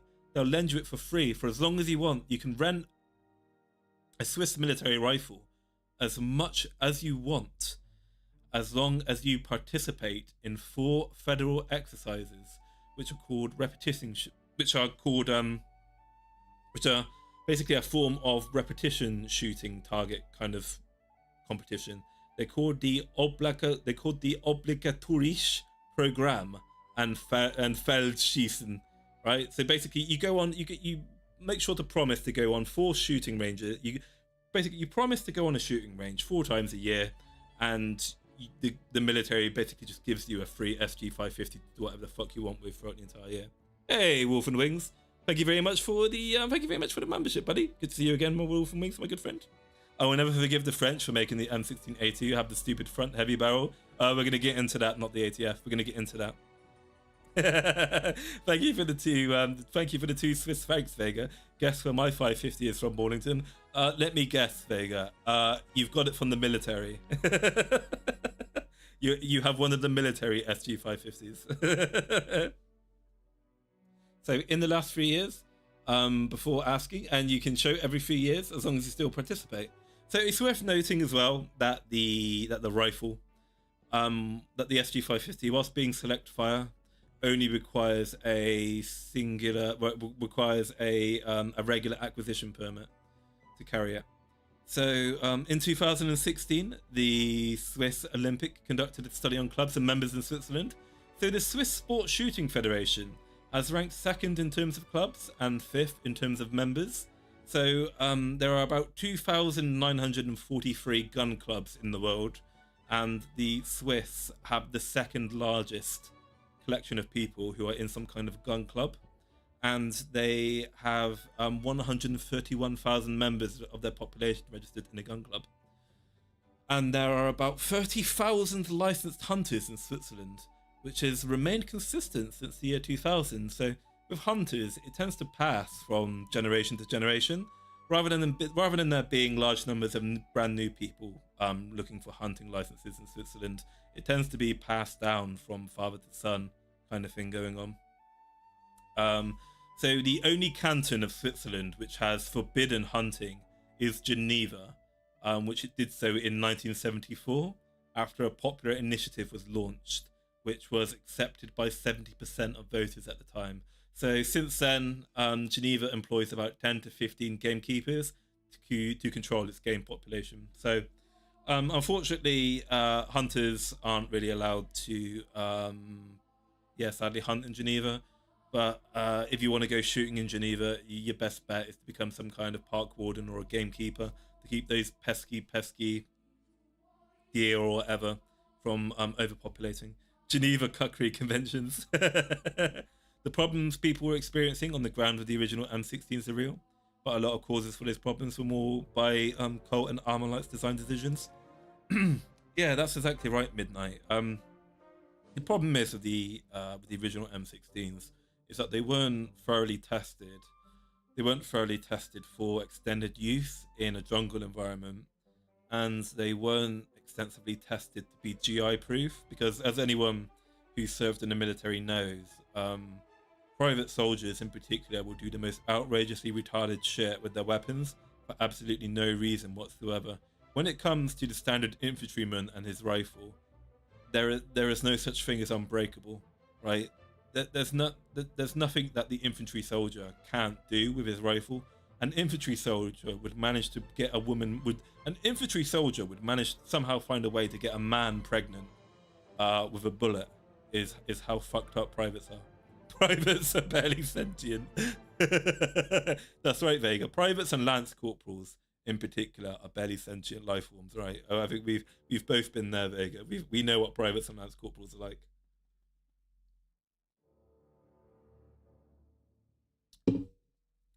Oh god, guys. When you're dehydrated and you're streaming and you're talking a lot, don't use soda. Using soda is such a bad idea. This is awful. Oh my god. I don't know how Pippa does it. I don't know how Pippa streams with just like a tin of Coke. This is awful. I need water. That's it, not the ATF. You know, the Marines did something fucked up. Marine riflemen did something like fucked up. They were given something that was supposedly unbreakable. They were like given a ball bearing or like a rifle or something, and it was made out of literally indestructible material, and they still found a way to like bend it and break it.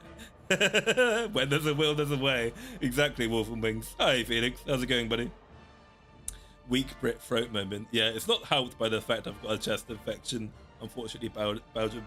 Soda is a poor hydrator for sure. It is a very poor hydrator, and it gets all like sticky and tangy in your throat as well, so it doesn't help clear your throat.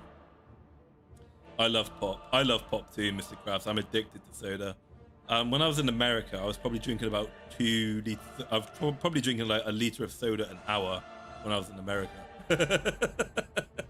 Hey, backslash. What do you mean? My blood is part Coca-Cola? I think my blood, personally, my blood is 50% Coke, 40% salt, and 10% like, you know, blood and water, right? Exactly. No chrome lining in the barrels, a bad buffer spring design. They're made for stupidly precise power loads for the ammo. That's exactly right. No cleaning kits and cheap shitty mags. Cheap plastic parts, you know, the whole business. Idiot proofing is impossible. They make a better idiot, but that's the thing, right? Yeah, you just improve the idiocy of the idiot. Hello, Miliardo. Hey, Miliardo Beercraft. Good to see you, buddy. How you doing, everyone? Good morning, Miliardo. Everybody, if you haven't checked out Miliardo already, I strongly recommend you go over to his channel. There's some very interesting stuff that he likes to talk about. Particularly around design. I really like it when Miliardo talks about, does his design streams. There's always great stuff. Actually, I guess it would be, I'm looking to interview actually people at the moment, Miliardo, for, I'm looking to interview VTubers for a show I'm beginning. I've asked Minna actually, and she's up for being interviewed. I'll get you on the show sometime as well if you're up for it. I'll send you a DM later. Finally back from... Yeah, Miliardo is awesome. Miliardo love, hell yeah. Finally back from school. Nice. What time is it over there, Miliardo? You're EST, right? Your EST time zone? So so that would mean it would be 10 to 5 p.m. there currently? 10 to 5? Belgium is not real, it's a British hoax. Yes, I also subscribe to this mentality, Vega. Belgium was created by the British with the sole extent of pissing off the French. That's the whole reason Belgium exists. Oh, you're JST. Oh, okay. 7 a.m. Bloody hell. You're up early. God, yeah. I mean, when I was a younger man, I used to be able to live off of 4 or 5 hours sleep. And now if I get less than 7 hours sleep, I just don't function, right? I'll call in sick from work if I don't get 7 hours of sleep. Belgium is seething. Well, Tempest, I love Belgium, right? Belgium's a very funny man, but his country is fake, right? And it exists just to upset the French. That's the whole reason it's there. You did fight the swamp Germans, Belgium. That's good. The thing is, right? is that the Belgians are basically discount British people, right? Belgians are basically the Belgian people are basically Walmart British people, right? They're like slightly devolved, they're like the devolved form of British people, Belgians. But what makes Belgian people pretty based is that they are natural enemies with the swamp Germans, the Dutch, and anybody who's enemy with the Dutch are all right in my book. I'm on this 8 p.m. to 4 a.m. sleep schedule while I adjust time zones, and I kind of dig it. Yeah, that sounds interesting. Yeah, you know, I'm for some reason or another, I'm more of a nocturnal person myself. So if I was on a sleep schedule, that would let me stay up all night and then sleep during the daylight hours, like a vampire, basically. If I had a vampire time zone, that'd be much more preferable. Unfortunately, my work is not flexible enough to let me live like a vampire, sadly. But yeah, I've just not long come back from the United States with a 5-hour time zone difference, and adjusting back to UK time zone after my trip to America. That was a complete, yeah, that was awful. That took me about 2-3 weeks to get used to. I just couldn't get any sleep. Okay, one day me UVC because oh yeah, you know, one of the things I love most about being a British person and being a VTuber as well is I love starting like race wars and like conflicts between people of different nation states in my chats. I don't know what it is. It must be an English person thing. I just have this amazing ability to turn people of different nationalities against each other in my chats, and I fucking love it. Are you two unironically fighting over what should be the correct borders of Italy, Switzerland, and Austria? Fucking hell. This is incredible. I almost want to stop the stream and see where this goes in a minute between Belgium and Vega. Uh-oh, we've got a Swiss and a Belgian are going to war with each other in the comment section. Just like the Americans and the Canadians during the War of 1812. For real, Felix. This is the thing about Europe, Felix, is that the European Union wants us to come together to form one giant federal state. But then the problem is that we've got a very long and rich history, each European state, and we have a lot of very old historical grievances against one another. That is like our national pastime, right? So it's like a unified Europe is never going to work, because all that you need to do is all you need, right, is like Italian and Austrian soldiers together in the same battalion, and they're going to start like fucking arguing over borders and shit, right? Yeah, stirring up discord among the continental Europeans, how archetypically British is what we do best. It's how we built the world's biggest empire. You see, this is the thing. The British Empire wasn't built by us conquering all other nations we came across. The British Empire was actually built by paying dumb Europeans to kill each other. And then the only time we got involved ourselves is when we ran out of other people to pay to die on our wars for us. That's how the British Empire was built. You just pay other people to do the fighting for you until you need to roll your sleeves up and get stuck in yourself. Okay, where was I? That's it on the Swiss rifles. Actually, I'm going to move over now to the history of the M16A2 actually, and how it got to the way it is today. But actually, I think before I get into that, oh, here we go. I'm gonna take a quick detour and take a look at Vegas here's old British Victorian revolvers. So here we have a Webley Mark IV in .455, which is exactly what the British Army used during the Victorian era up until the end of the Second World War. The Webley was the standard pistol of the British Army.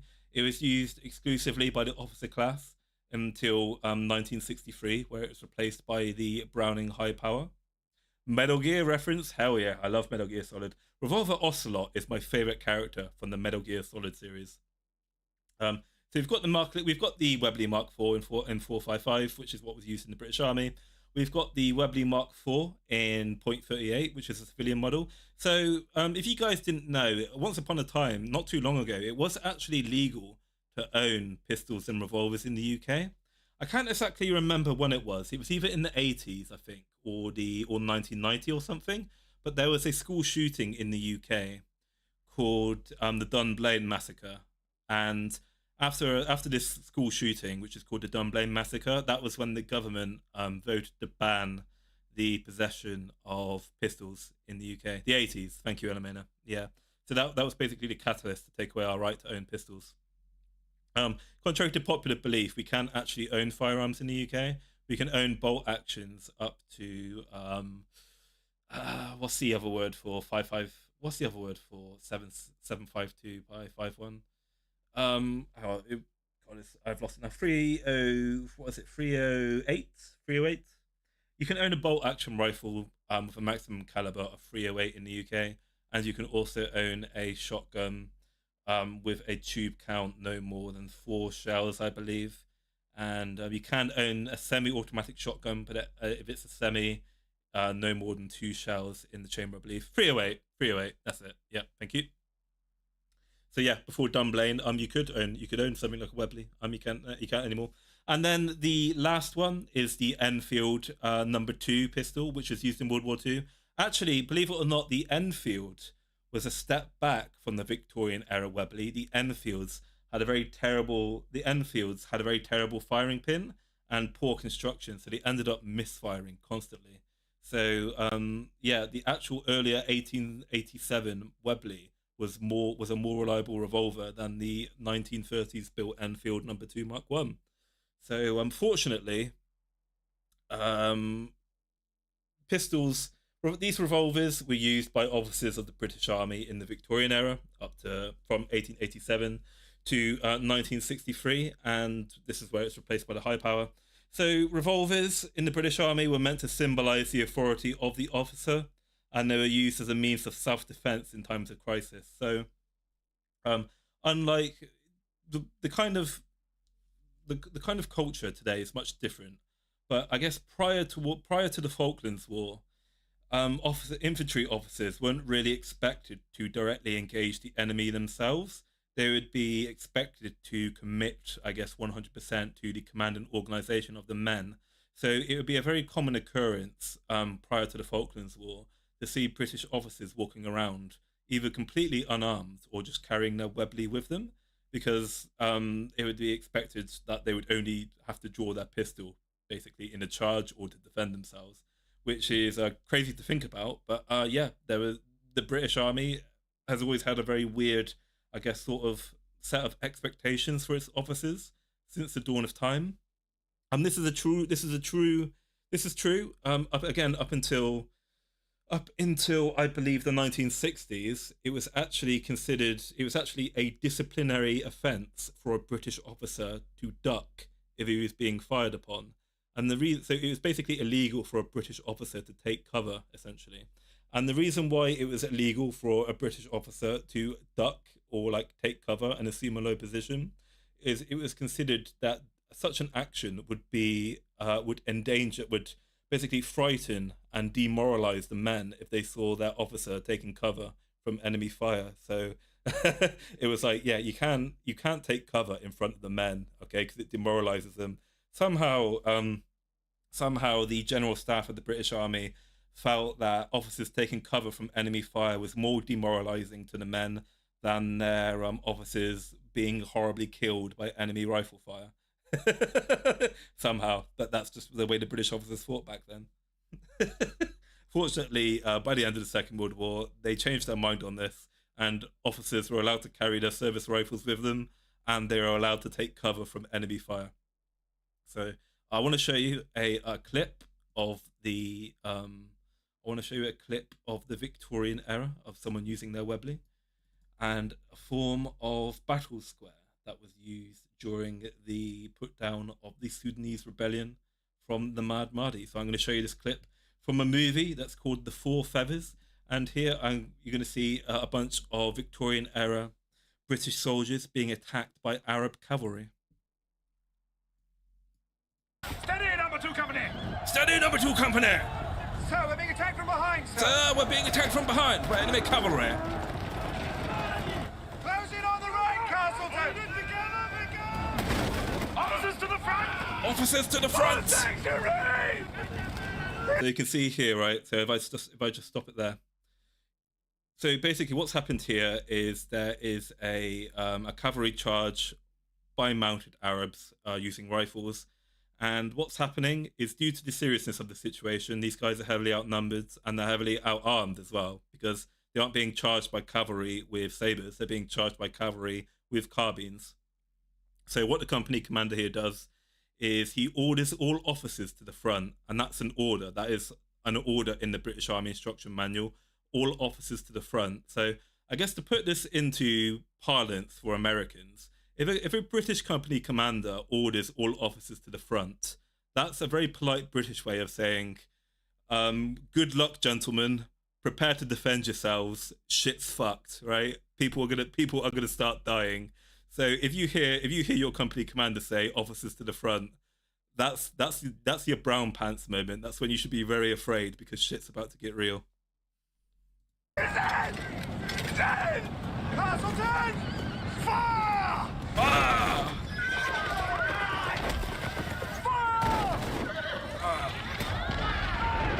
Beautiful, look at that, gorgeous.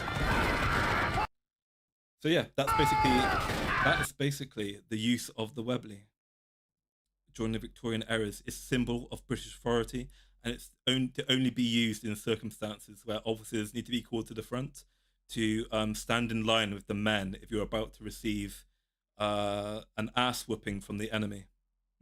Yeah, kiss your ass goodbye kind of moment. Yep. If you hear officers to the front, it's like, oh fuck, oh shit's about to get real, boys. Not authentic British, teeth too white and straight. Funnily enough, Belgium, these guys are real Englishmen, but they're Hollywood Englishmen, in that means these guys are English actors who appear in Hollywood movies. So they've gone to America to get their teeth whitened, right? Because Hollywood expects their actors and actresses to have perfect white teeth. They had that one Scream audio clip. Yeah. It was a quite cheaply produced movie, so expect the usual stock sound effects and shit, right? So anyway, yeah. So when the company commander orders officers to the front, that's British for gentlemen, prepare to defend yourselves. You know, good luck, boys. YOLO.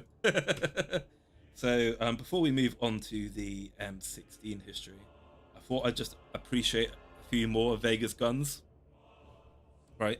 So to me, I really like these two pistols that Vega presented to me here. Right, so if we start off with the SIG P226, again, I think this is like for a long while, this was the official service pistol of the FBI. I remember this is like what Mulder and Scully used in the X-Files. It's a very nice pistol. I quite like the Pig 226. It's one of my favorite pistols, aesthetically speaking. And I don't know what it is. There's just something about this box as well, and seeing that lovely red velvet box that the SIG is in.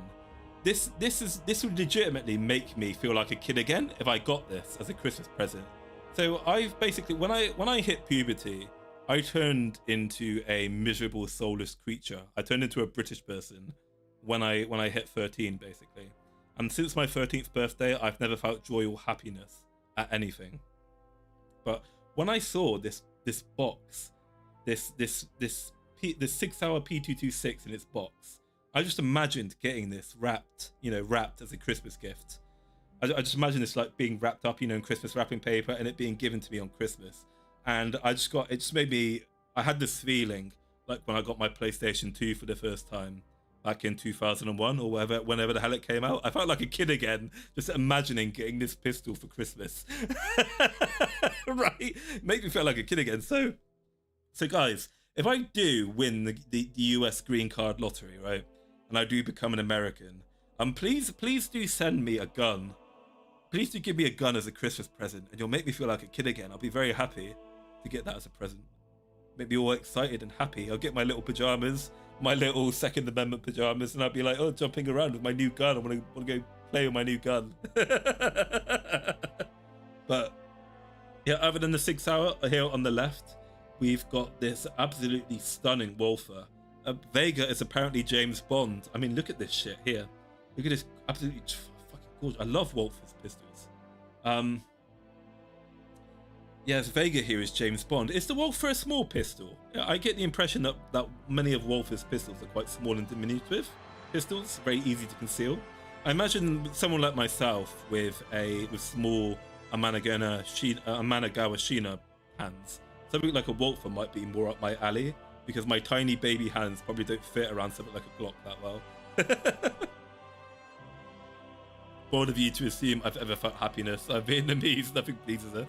Well, I mean, you did kick America's ass, to be fair, in the war, Tempest. That should give you some confidence. Should give you some pride. No shit, when I started getting into guns, every time I get a gun, I feel like a kid again. Yeah, hell yeah, I love guns. Is Vega a Swiss banker? He's like Melon Pan, but he buys guns instead of anime waifu merch. Well, that's what I said, right, at the beginning of the stream, Mr. Krabs. Fucking Vega here is Mr. Moneybags. Look at all this shit he owns. Although, to be fair, given the fact that he's Swiss, right, remember, he gets a lot of this shit for fucking free as well. Like, the Swiss government's like, do you regularly practice shooting? Well, shit, here you go, have a free gun. SIG made Mexico's first semi-automatic rifle. Yeah, SIG has made quite a few. Has made quite a few guns over the age. SIG is now making the MCX-BAR, which is going to be the standard service rifle for the US military now as well. So, yeah, SIG back in action with the US military. Why would she be proud of communists winning? Oh well, I mean, I guess they may be communists, but you still kicked America's butt though, despite the disparity in money and wealth, right, and technology.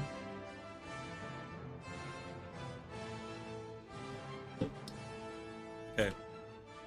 So, she hates the North. Well, yeah, I mean, everybody hates the North, right? But I mean, the South wasn't particularly good either. The South was very corrupt. Americans and the tree start Vietnamese. Hell yeah. Oh yeah, actually, Vega, do you have any Girls and Panzer merch? I've got some Girls and Panzer merch. Can you guys guess which Girls and Panzer merch I own? I'll give you one guess, right? It'll be very obvious who I own. So Vega here also has a Luger. So he has a Luger that is a 7.65mm civilian DWM gun, rebarreled by W&F Burn at some point. Floof. Actually, no. Actually, Miliardo, I don't have the Floof. I have Darjeeling, and I have Assam, and I have Orange Pecco, and I have the Churchill, and I have the Matildas. I bloody love my British girls. Every single time I hear that that Girls and Panzer rendition of the British Grenadiers, just fills me with nationalistic pride. I love Darjeeling. Although, funnily enough, everybody likes Darjeeling, but my favourite member of St. Gloriana's is actually Assam, funny enough. I think Assam is underrated. Assam is the best girl. So, yeah, so we've got the Luger. The Luger was produced in several models by several nations from 1898 to 1949. So the traditional Luger is chambered in 9x19mm parabellum. So the Luger was officially adopted by the Swiss military in 1900. The Imperial German Navy adopted it in 1906, and the German Army in 1908. And the Luger has been the standard service pistol of Switzerland, Portugal, the Netherlands, Brazil, Bolivia, and Bulgaria. So it was exported quite extensively. It's one of the earliest forms of somewhat reliable semi-automatic pistols. Did I have a stroke? I did have a stroke, yes. But I'm struggling to place my tongue, not the ATF. So I'm dehydrated as hell. So, fun fact, by the way, if you guys didn't know this. So when I was researching the history of the Luger, it was actually trialed in the US, funny enough, back in the early 1900s. So the US was trialing a Luger in .45, but it did actually make it to competitions. The US Army was interested in picking up the Luger, but it was eventually beaten in competition by the 1911 due to the unreliability of the 45 Luger. The Luger experienced many malfunctions and misfires, particularly the firing pin was a massive point of weakness, whereas the 1911 much more reliable. And basically Luger, sorry, not Luger, fuck it now, I've forgotten the name of it now. The company who built Luger, Brainworms, basically didn't want to invest the money into improving the reliability of the Luger, so they dropped out of trials, which basically gave it to Colt and the 1911 to win the contract for producing the US military's semi-automatic pistol. DWM, oh yeah, I've got it right there, haven't I? Yeah, DWM, yeah. 1911 supremacy, hell yeah. I love the 1911. Actually, do I have any more notes on the history of the Luger? Do I have this anywhere? No, I kind of left it at that, I think. We're kind of running out of time a little bit, given how much detail I'm going into the M16 later. John Browning remains undefeated. John Browning made some fucking amazing weapons, right? The 30 cal, the 1911, iconic weapons. You know what? Can you own like a 50 cal and a 30 cal in the United States? Are there states that will allow you to mount like a 30 cal in your window or something? I'd love to own one. Just, next time the ATF tries to kill your dog, and the ATF tries to break into your house without a warrant, just hit him with the old 30. Just hit him with the 30 cal. Oh, the BAR, yeah, the BAR as well. Great weapon. The last M2 gunner has yet to be born. Hell yeah, brother. 9mm is actually just 7.65 that DWM sized up as big as they could. Ah, right. I wasn't aware of that. Yeah, it's not a caliber that I'm really familiar with, 7.65. Not heard of that one before. Tom Clancy owned a Sherman tank, did he? Did it have an operational... Did the coaxial machine guns and like the actual barrel and turret work in his Sherman tank? Yes, Barrett will not sell their 50s to any country that doesn't allow their citizens to own it. Really? Really? Is that right? Barrett won't sell their 50 cals to any country that doesn't allow their citizens to own it. That's based as fuck. Jesus Christ. That's the most hardcore thing I've ever heard someone in a company do. Good Lord. 50 BMG is legal in most states. Nice. All calibers I care about has 50 in it. Oh, okay, as in like a derivative of 50. Because my favorite caliber of ammunition is 7.62 by 5.1. I'm a big FAL fanboy. SA58, FAL. You know, the whole Rhodesian get up. That's my kind of drip.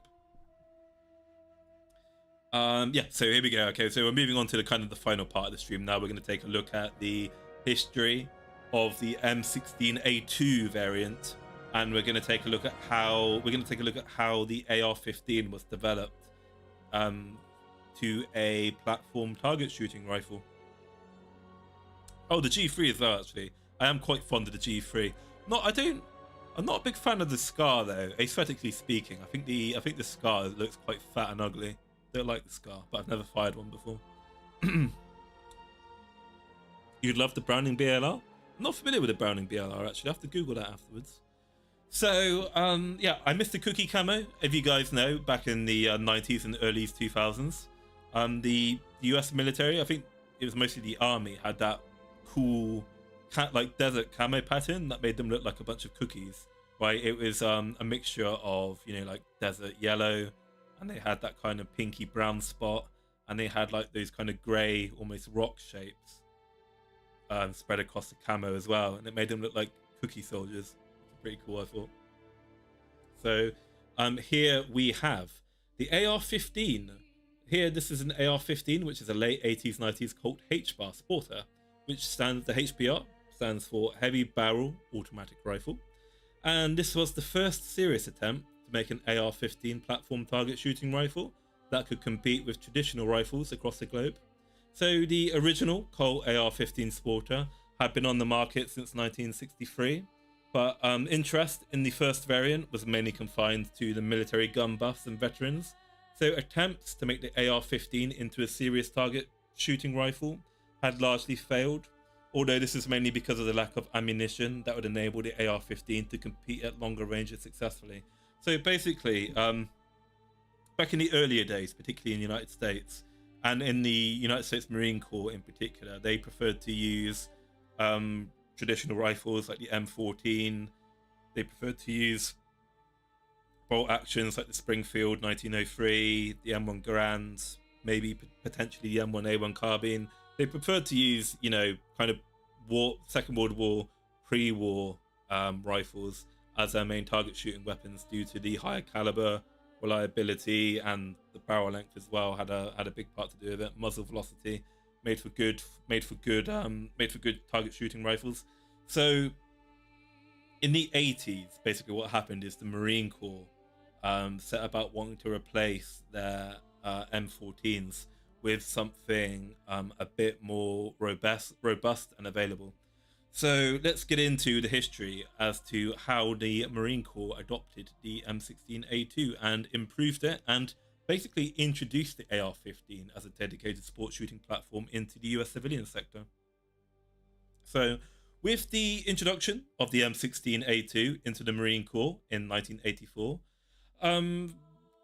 attitudes, I guess, started beginning to change in the Marine Corps, because they wanted to make the rifles more competitive. So the Marine Corps had decided that the M16A2 would replace the M14 as their competition rifle, as a dedicated competition rifle. So to understand, I guess, why the Marine Corps did this, you have to understand the culture of the Marine Corps.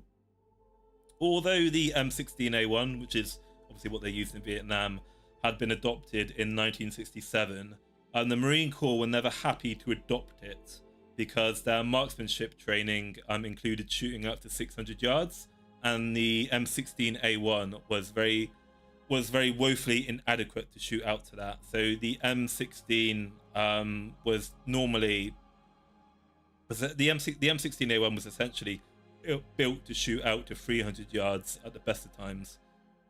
And the Marine Corps have a culture of marksmanship, every Marine a rifleman, and in addition to accuracy, they have an emphasis on shooting out to longer ranges as well.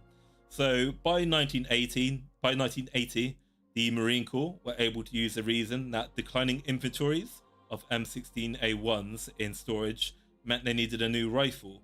And this was a bit of a suspect statement. The Marines did have some M16A1s in their arsenal, but the United States Army actually had large surpluses of M16A1s that they could have just given to the Marine Corps since they weren't using them. But obviously the Marines didn't want to adopt the A1, so they kind of tried to weasel their way out of that one, of which they were successful.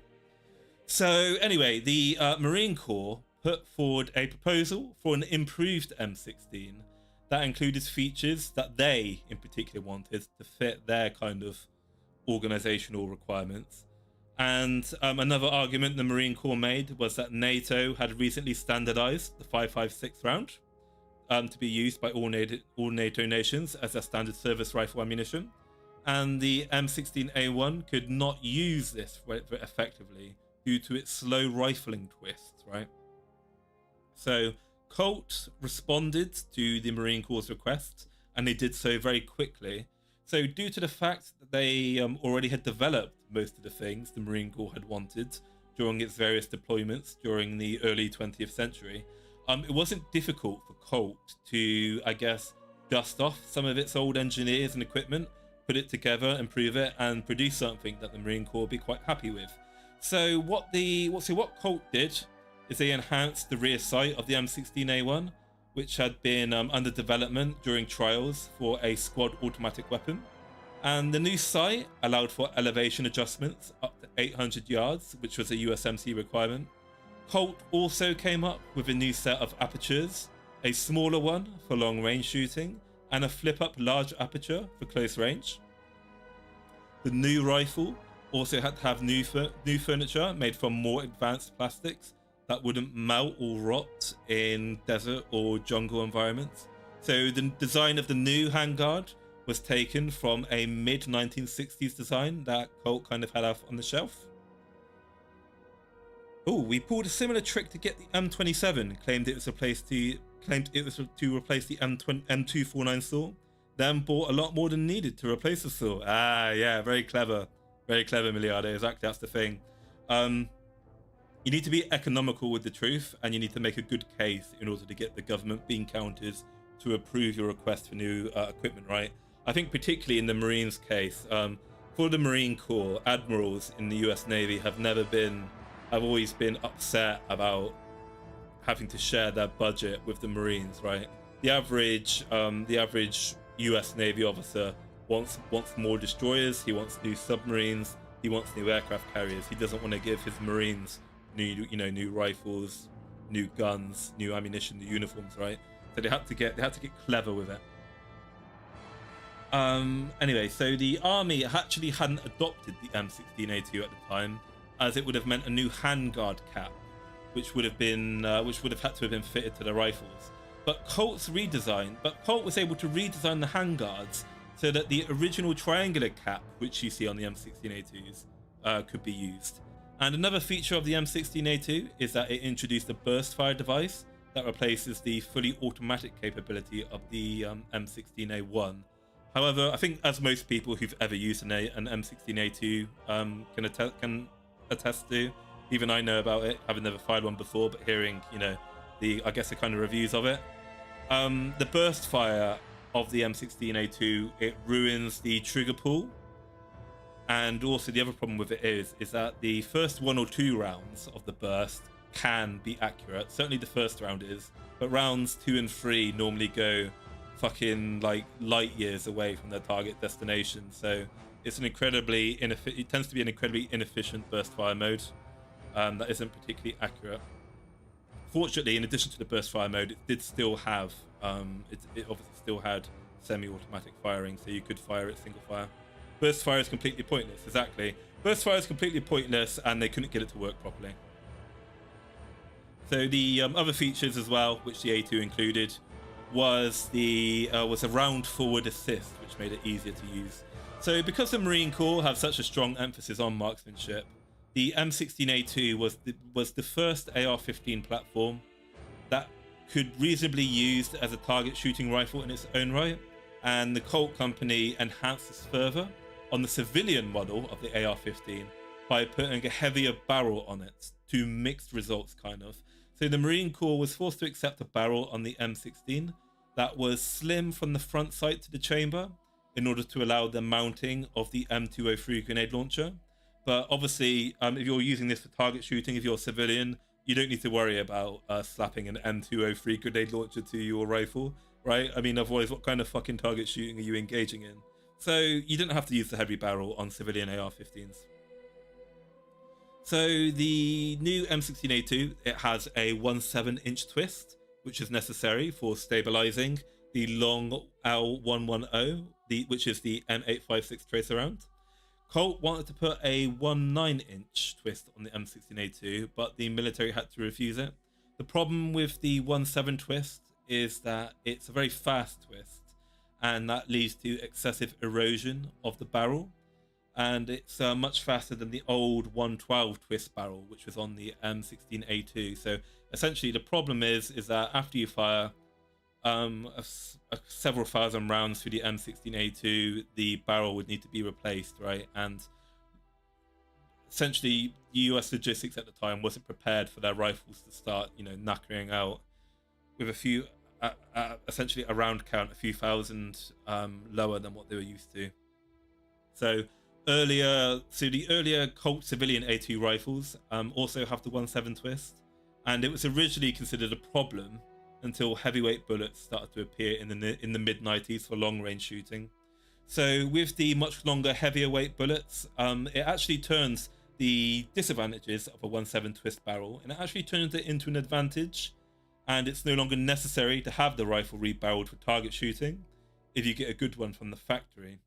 However, the problem is that in the Marine Corps testing group, the group sizes opened up by about 90% after 6,000 rounds. So essentially, the M16A2 realistically had a service life of 6,000 rounds before your rounds started fucking appearing in Bangladesh, right? If you tried to chamber more rounds through there. So originally, the Marine Corps blamed this on poor prototype ammunition. Another blame for it was that some of the Colt Sporters that they used for testing purposes already had put about 10,000 rounds of Winchester USA fire through it, with only a slight degrading of accuracy. But the thing is with Winchester USA rounds is that they used the old 55 grain bullet, so it's not really a fair comparison, I think, to compare the two examples. So the old M196 tracer bullet is actually slightly longer than the M855 ball bullet. So contrary to popular belief, it's not absolutely necessary to have a faster twist than 112 for the M855 rounds. Often on the internet, you'll kind of read stuff about how dangerous or reckless it is to fire the SS-109 bullets through the old 112 twist barrels, but it's not really. The reason for the 17 twist is for the M856 tracer bullet. So basically after that, the US Army issued a report heavily criticizing the M16A2 for a variety of reasons. The first of which was the overly complex sight, with no settling for less than 300 yards shooting. And again, because there was a massive doctrinal difference between the Army and the Marine Corps, the Army actually wanted rifles ideally between kind of 50 yards to 300 yards. The Marines didn't want anything under that. So the M16A2 in its current configuration was not up to the doctrinal standards of the United States Army. They also criticized the burst fire system that made the mechanism too complex, and the fast rifling twist, which led to a very short barrel life. And, you know, so on and so on, basically the issues that I've just went over. Thank you very much for the subscription, as always, buddy. Thank you very much, my friends. Welcome to the Gentleman. How's the deployment going, buddy? How are things doing? Have you ever fired the M16A2, Azores? Oh my god. Fucking hell, Azores. Thank you very much for the 10 memberships. That's very kind of you, buddy. How are you doing, Azores, buddy? Can you talk? Are you being chewed out by your CEO right now? Are you being high knife hands? It's very kind of you, Azores. Thank you, buddy. What was I?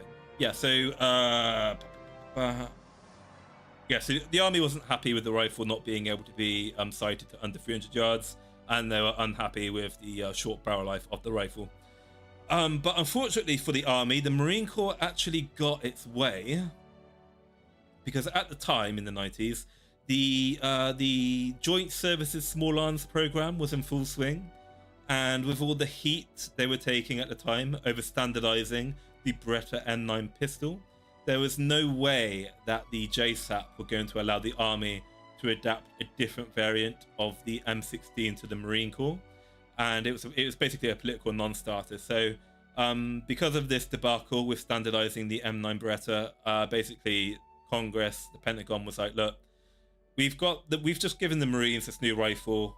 Okay, Army, you're getting the exact same thing, so you don't cause any issues in the logistics, in the supply chain.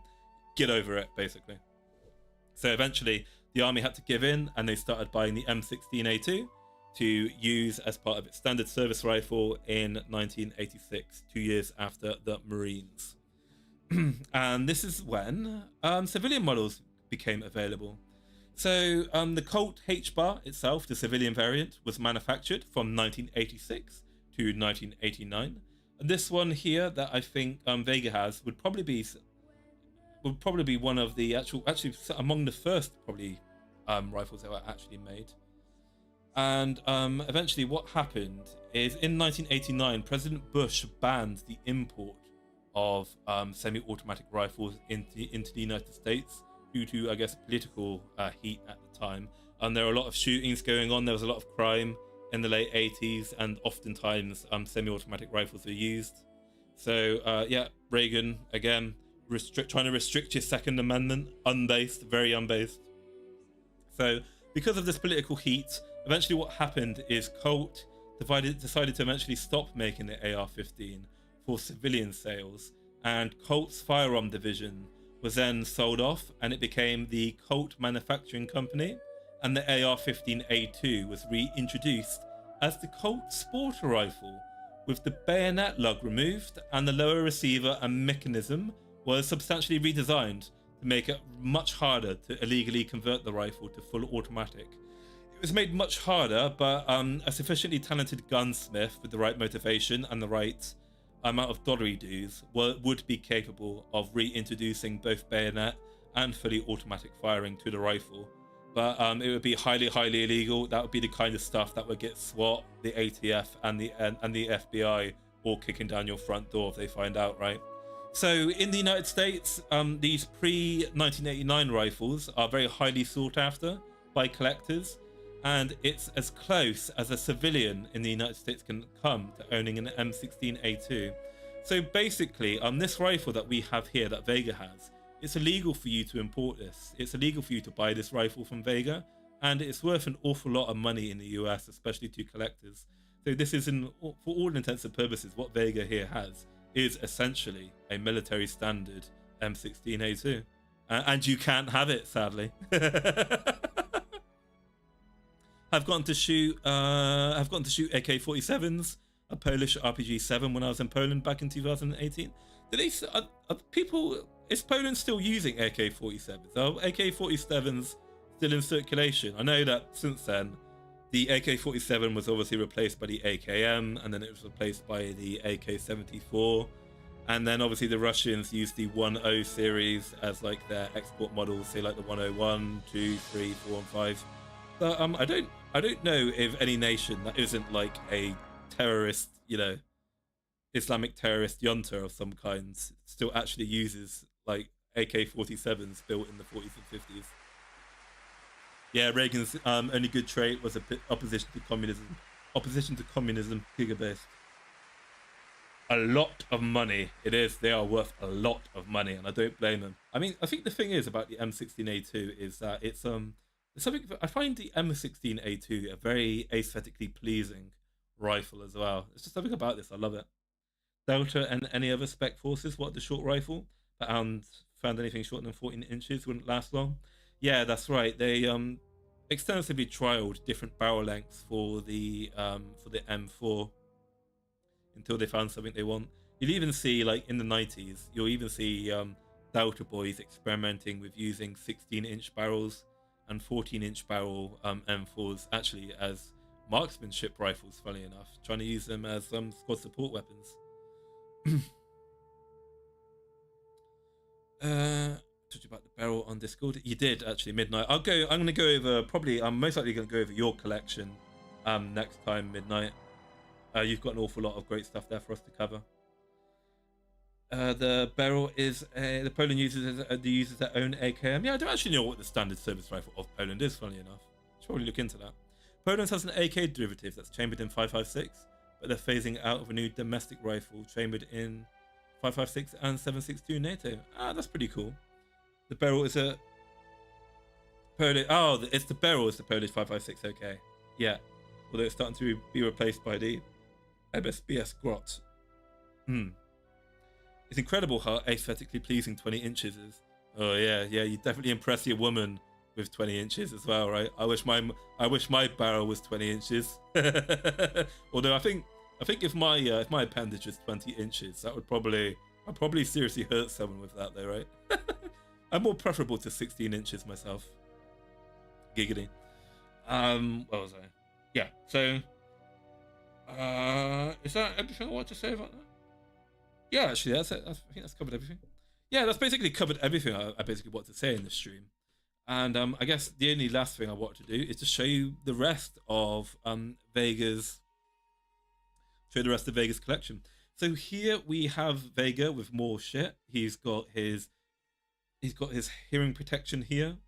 That looks like some kind of, is that a military backpack there, Vega?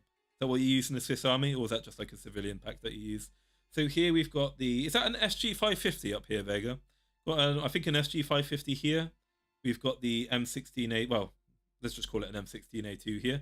And is that a 20 round magazine you've got in there, Vega? That looks like a 20, or is it a 10? I think it's 20, right? You've got in the magazine.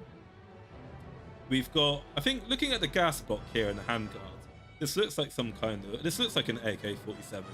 And what's the magazine capacity on this AK-47, Vega? Is this like an old school 30 rounder, or is this like a 45 rounder or a 60 rounder? And then we've got obviously this absolutely majestic rifle here. Looks absolutely gorgeous. I mean, look at all the dents in the wood as well. This rifle's old. This rifle has seen some use in its days, I think. And of course, here at the very bottom, we've got what I think is the most impressive rifle on display here. We've got the M1A1 carbine, an absolutely lovely rifle that was used in the Second World War as a potential replacement for the M1 Garand. I'd love to. Are these expensive in the US, by the way? Is an M1A1 carbine expensive in the US? It's not actually an AK? Oh, is it not? What is it? What is this? Oh, it's a VZ58. Ah, the Czech version. Okay. It is a most fine collection. I really want this M1A1 actually. Where did you get it from? Where did you get this from, Vega? Where did you get this M16A1 from? Did you import it from the United States? Did they make them in Switzerland? Where'd you get it from? A lot of Eastern European countries are starting to explore replacing their stocks of AKs with new rifles. Yeah, I can imagine they are. I guess, do European countries who use an AK derivative, I guess they build them under license, and they purchase the license from the Russian Federation, right? And if that's the case, then I'd imagine with the current, conflict in Ukraine and Eastern Europe with Russia, probably not the best idea to get stuff on license from Russian manufacturing companies, and you probably want to, replace your Russian equipment now with Western or domestically produced weapons, right? An M1 carbine goes for around $1,200 in the US right now online. Wow, that's crazy. I think I remember at one point they used to be like $400 or something. They used to go for quite cheap. I guess they're kind of over time. They're just like people are getting rid of them. They're being scrapped. They're falling into disrepair, maybe. Yeah. Didn't the UK adopt an AR as a new service rifle? Oh god, yeah. In the UK, our new service at the moment, the UK is using essentially a Knight's Armament SR15 as their new standard service rifle, which is really weird, honestly. I mean, I fired the SA-AT. So I have fired the L85A1 and A2. I haven't fired the L85A3. And I really don't like bullpup weapons, ergonomically speaking. I find them really awkward and unintuitive to handle.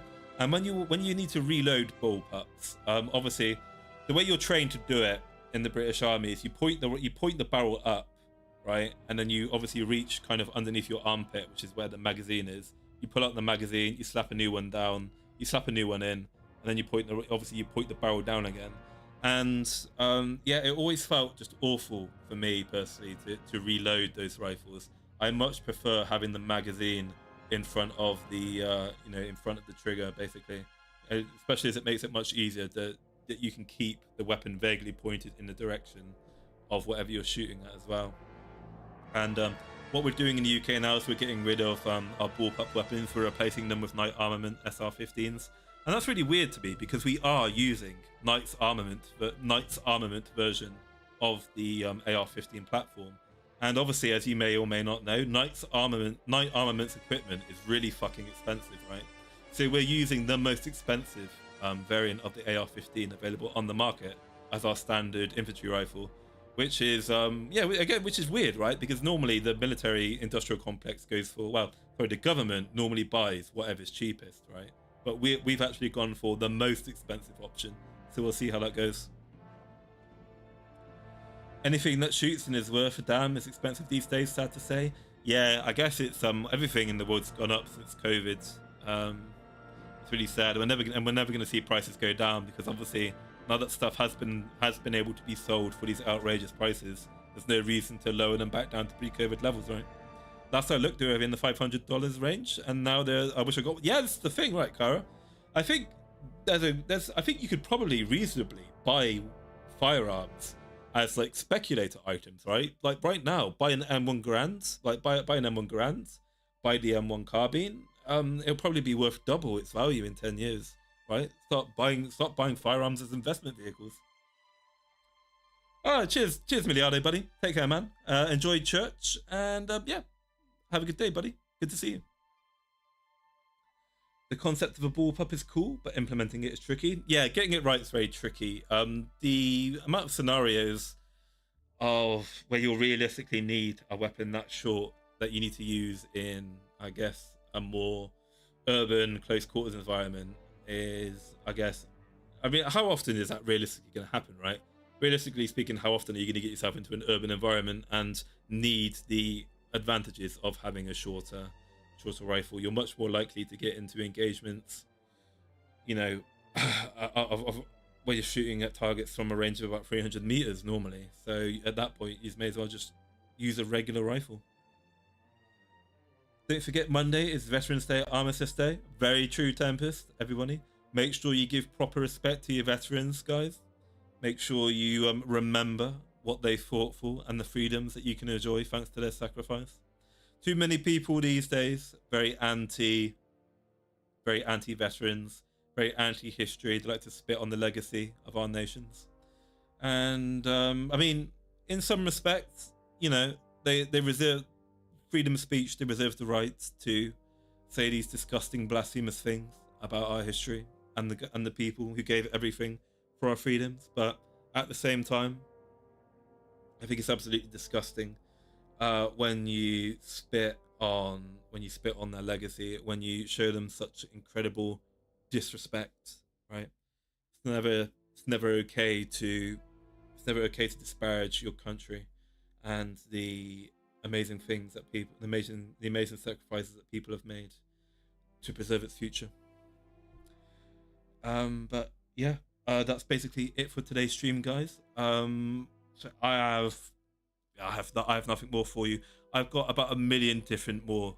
I've got like 1 million different more submissions from other people with other firearms. So I've got enough content for probably about 4 or 5 streams on firearms. So I'm gonna do another stream on firearms next week, where I'm gonna look through more of your collection and go into the history and gun lore stuff. In terms of immediate plans, I've got an interview with Armchair Expert, the VTubing PR expert guy, tomorrow. It's not going to be a live stream. It's going to be a pre-recorded video, which I will probably release on the same day or a day or two afterwards once I've done the interview. And then in terms of content, the week after that, or in the next couple weeks, I've got an interview with Minna Vanilla of Flavor. If you've got any questions you'd like me to ask Minna Vanilla, I've got a post on my YouTube channel, or you can DM me on Twitter with any questions you might want me to ask her. And of course, in terms of my next stream, next Friday, I've got a stream where I'm basically going to do my own version of Flavor. So I've got an idea where I'm going to make my own male-only VTuber corporation, and the theme is it's going to be about boy love and virtue signaling, right? It's going to be a generation of boy love VTubers, Fujo bait, essentially. And they're going to be part of a VTuber corporation run by an evil, arrogant, money-obsessed English person who lies a lot and keeps bringing bad publicity to the company, and that's going to be played by me, of course. So in this Friday stream, we're going to use novel AI to create the first generation and to create the CEO character that I'm gonna puppet. And basically, what this corporation is basically going to be a piss take of Niji Sanji, right? It's going to be a piss take of Niji Sanji. I'm going to be regularly suspending my talents for not supporting the cause. I'm going to be constantly virtue signaling and coming out with public statements. I'm going to be using novel AI to generate this shit, right? And I'm going to be posting on Twitter with my my evil CEO character saying and I'm gonna call my VTuber corporation. I think I'm gonna call it Belovely, with the capitalized BL as in boy love, right? It's gonna be like boy love. It's gonna be like boy lovely, basically. Be lovely. It's gonna be called Belovely. And despite clearly using AI models and characters, I'm gonna make a big post on Twitter and I'm gonna say a new male VTuber powerhouse is rising. And in the Belovely Corporation, we're very proud to announce that we pay artists, real artists, a fair wage, and that we don't use any AI assets whatsoever, as I clearly post all our VTubing assets as being AI generated, right? And I'm gonna see if I can get fucking VTweeters to bite. See if I can get them to bite it, right? See if I can actually trick people into thinking it's gonna be it's a real VTuber corporation using AI assets. We'll see how that goes. And then after that, next Monday potentially, I'm going to do that political. I'm going to start this political streams on. I'm going to do that political stream on why I unironically think Reddit is a global security crisis and the dangers of echo chambers and malicious moderation. So yeah, that's the schedule for the next week or so. So let me see if there is someone I can raid, and then I'll let you guys go. Thank you very much for turning into today's stream. Thank you very much for the donations and the memberships. And I will see you guys very soon. Is Amanda still streaming? One second. Let me see. It's my friend Amanda's birthday today. I just want to see if she is still streaming. Just give me 1 second, guys. Obviously, you can feel free to bugger off and do what you want now. Oh god, I'm gonna have to go on my private account to see if she's still streaming. Amanda, are you streaming? No, she isn't. Actually, it doesn't look like she is. So, yeah, I've got them to raid then. So, have a good evening. Wait, hang on a minute. Actually, hang on. Am I subscribed to her on my private account? Fucking hell. Oh my god, this is so frustrating trying to find her now. Oh my god, hang on. Old man struggles to use technology. Oh my god, hang on. Bear with me, guys. I'll get there eventually. How have I been streaming for like 7 months now and I still can't fucking use this shit properly? Also, I've got no raid message either. I don't know.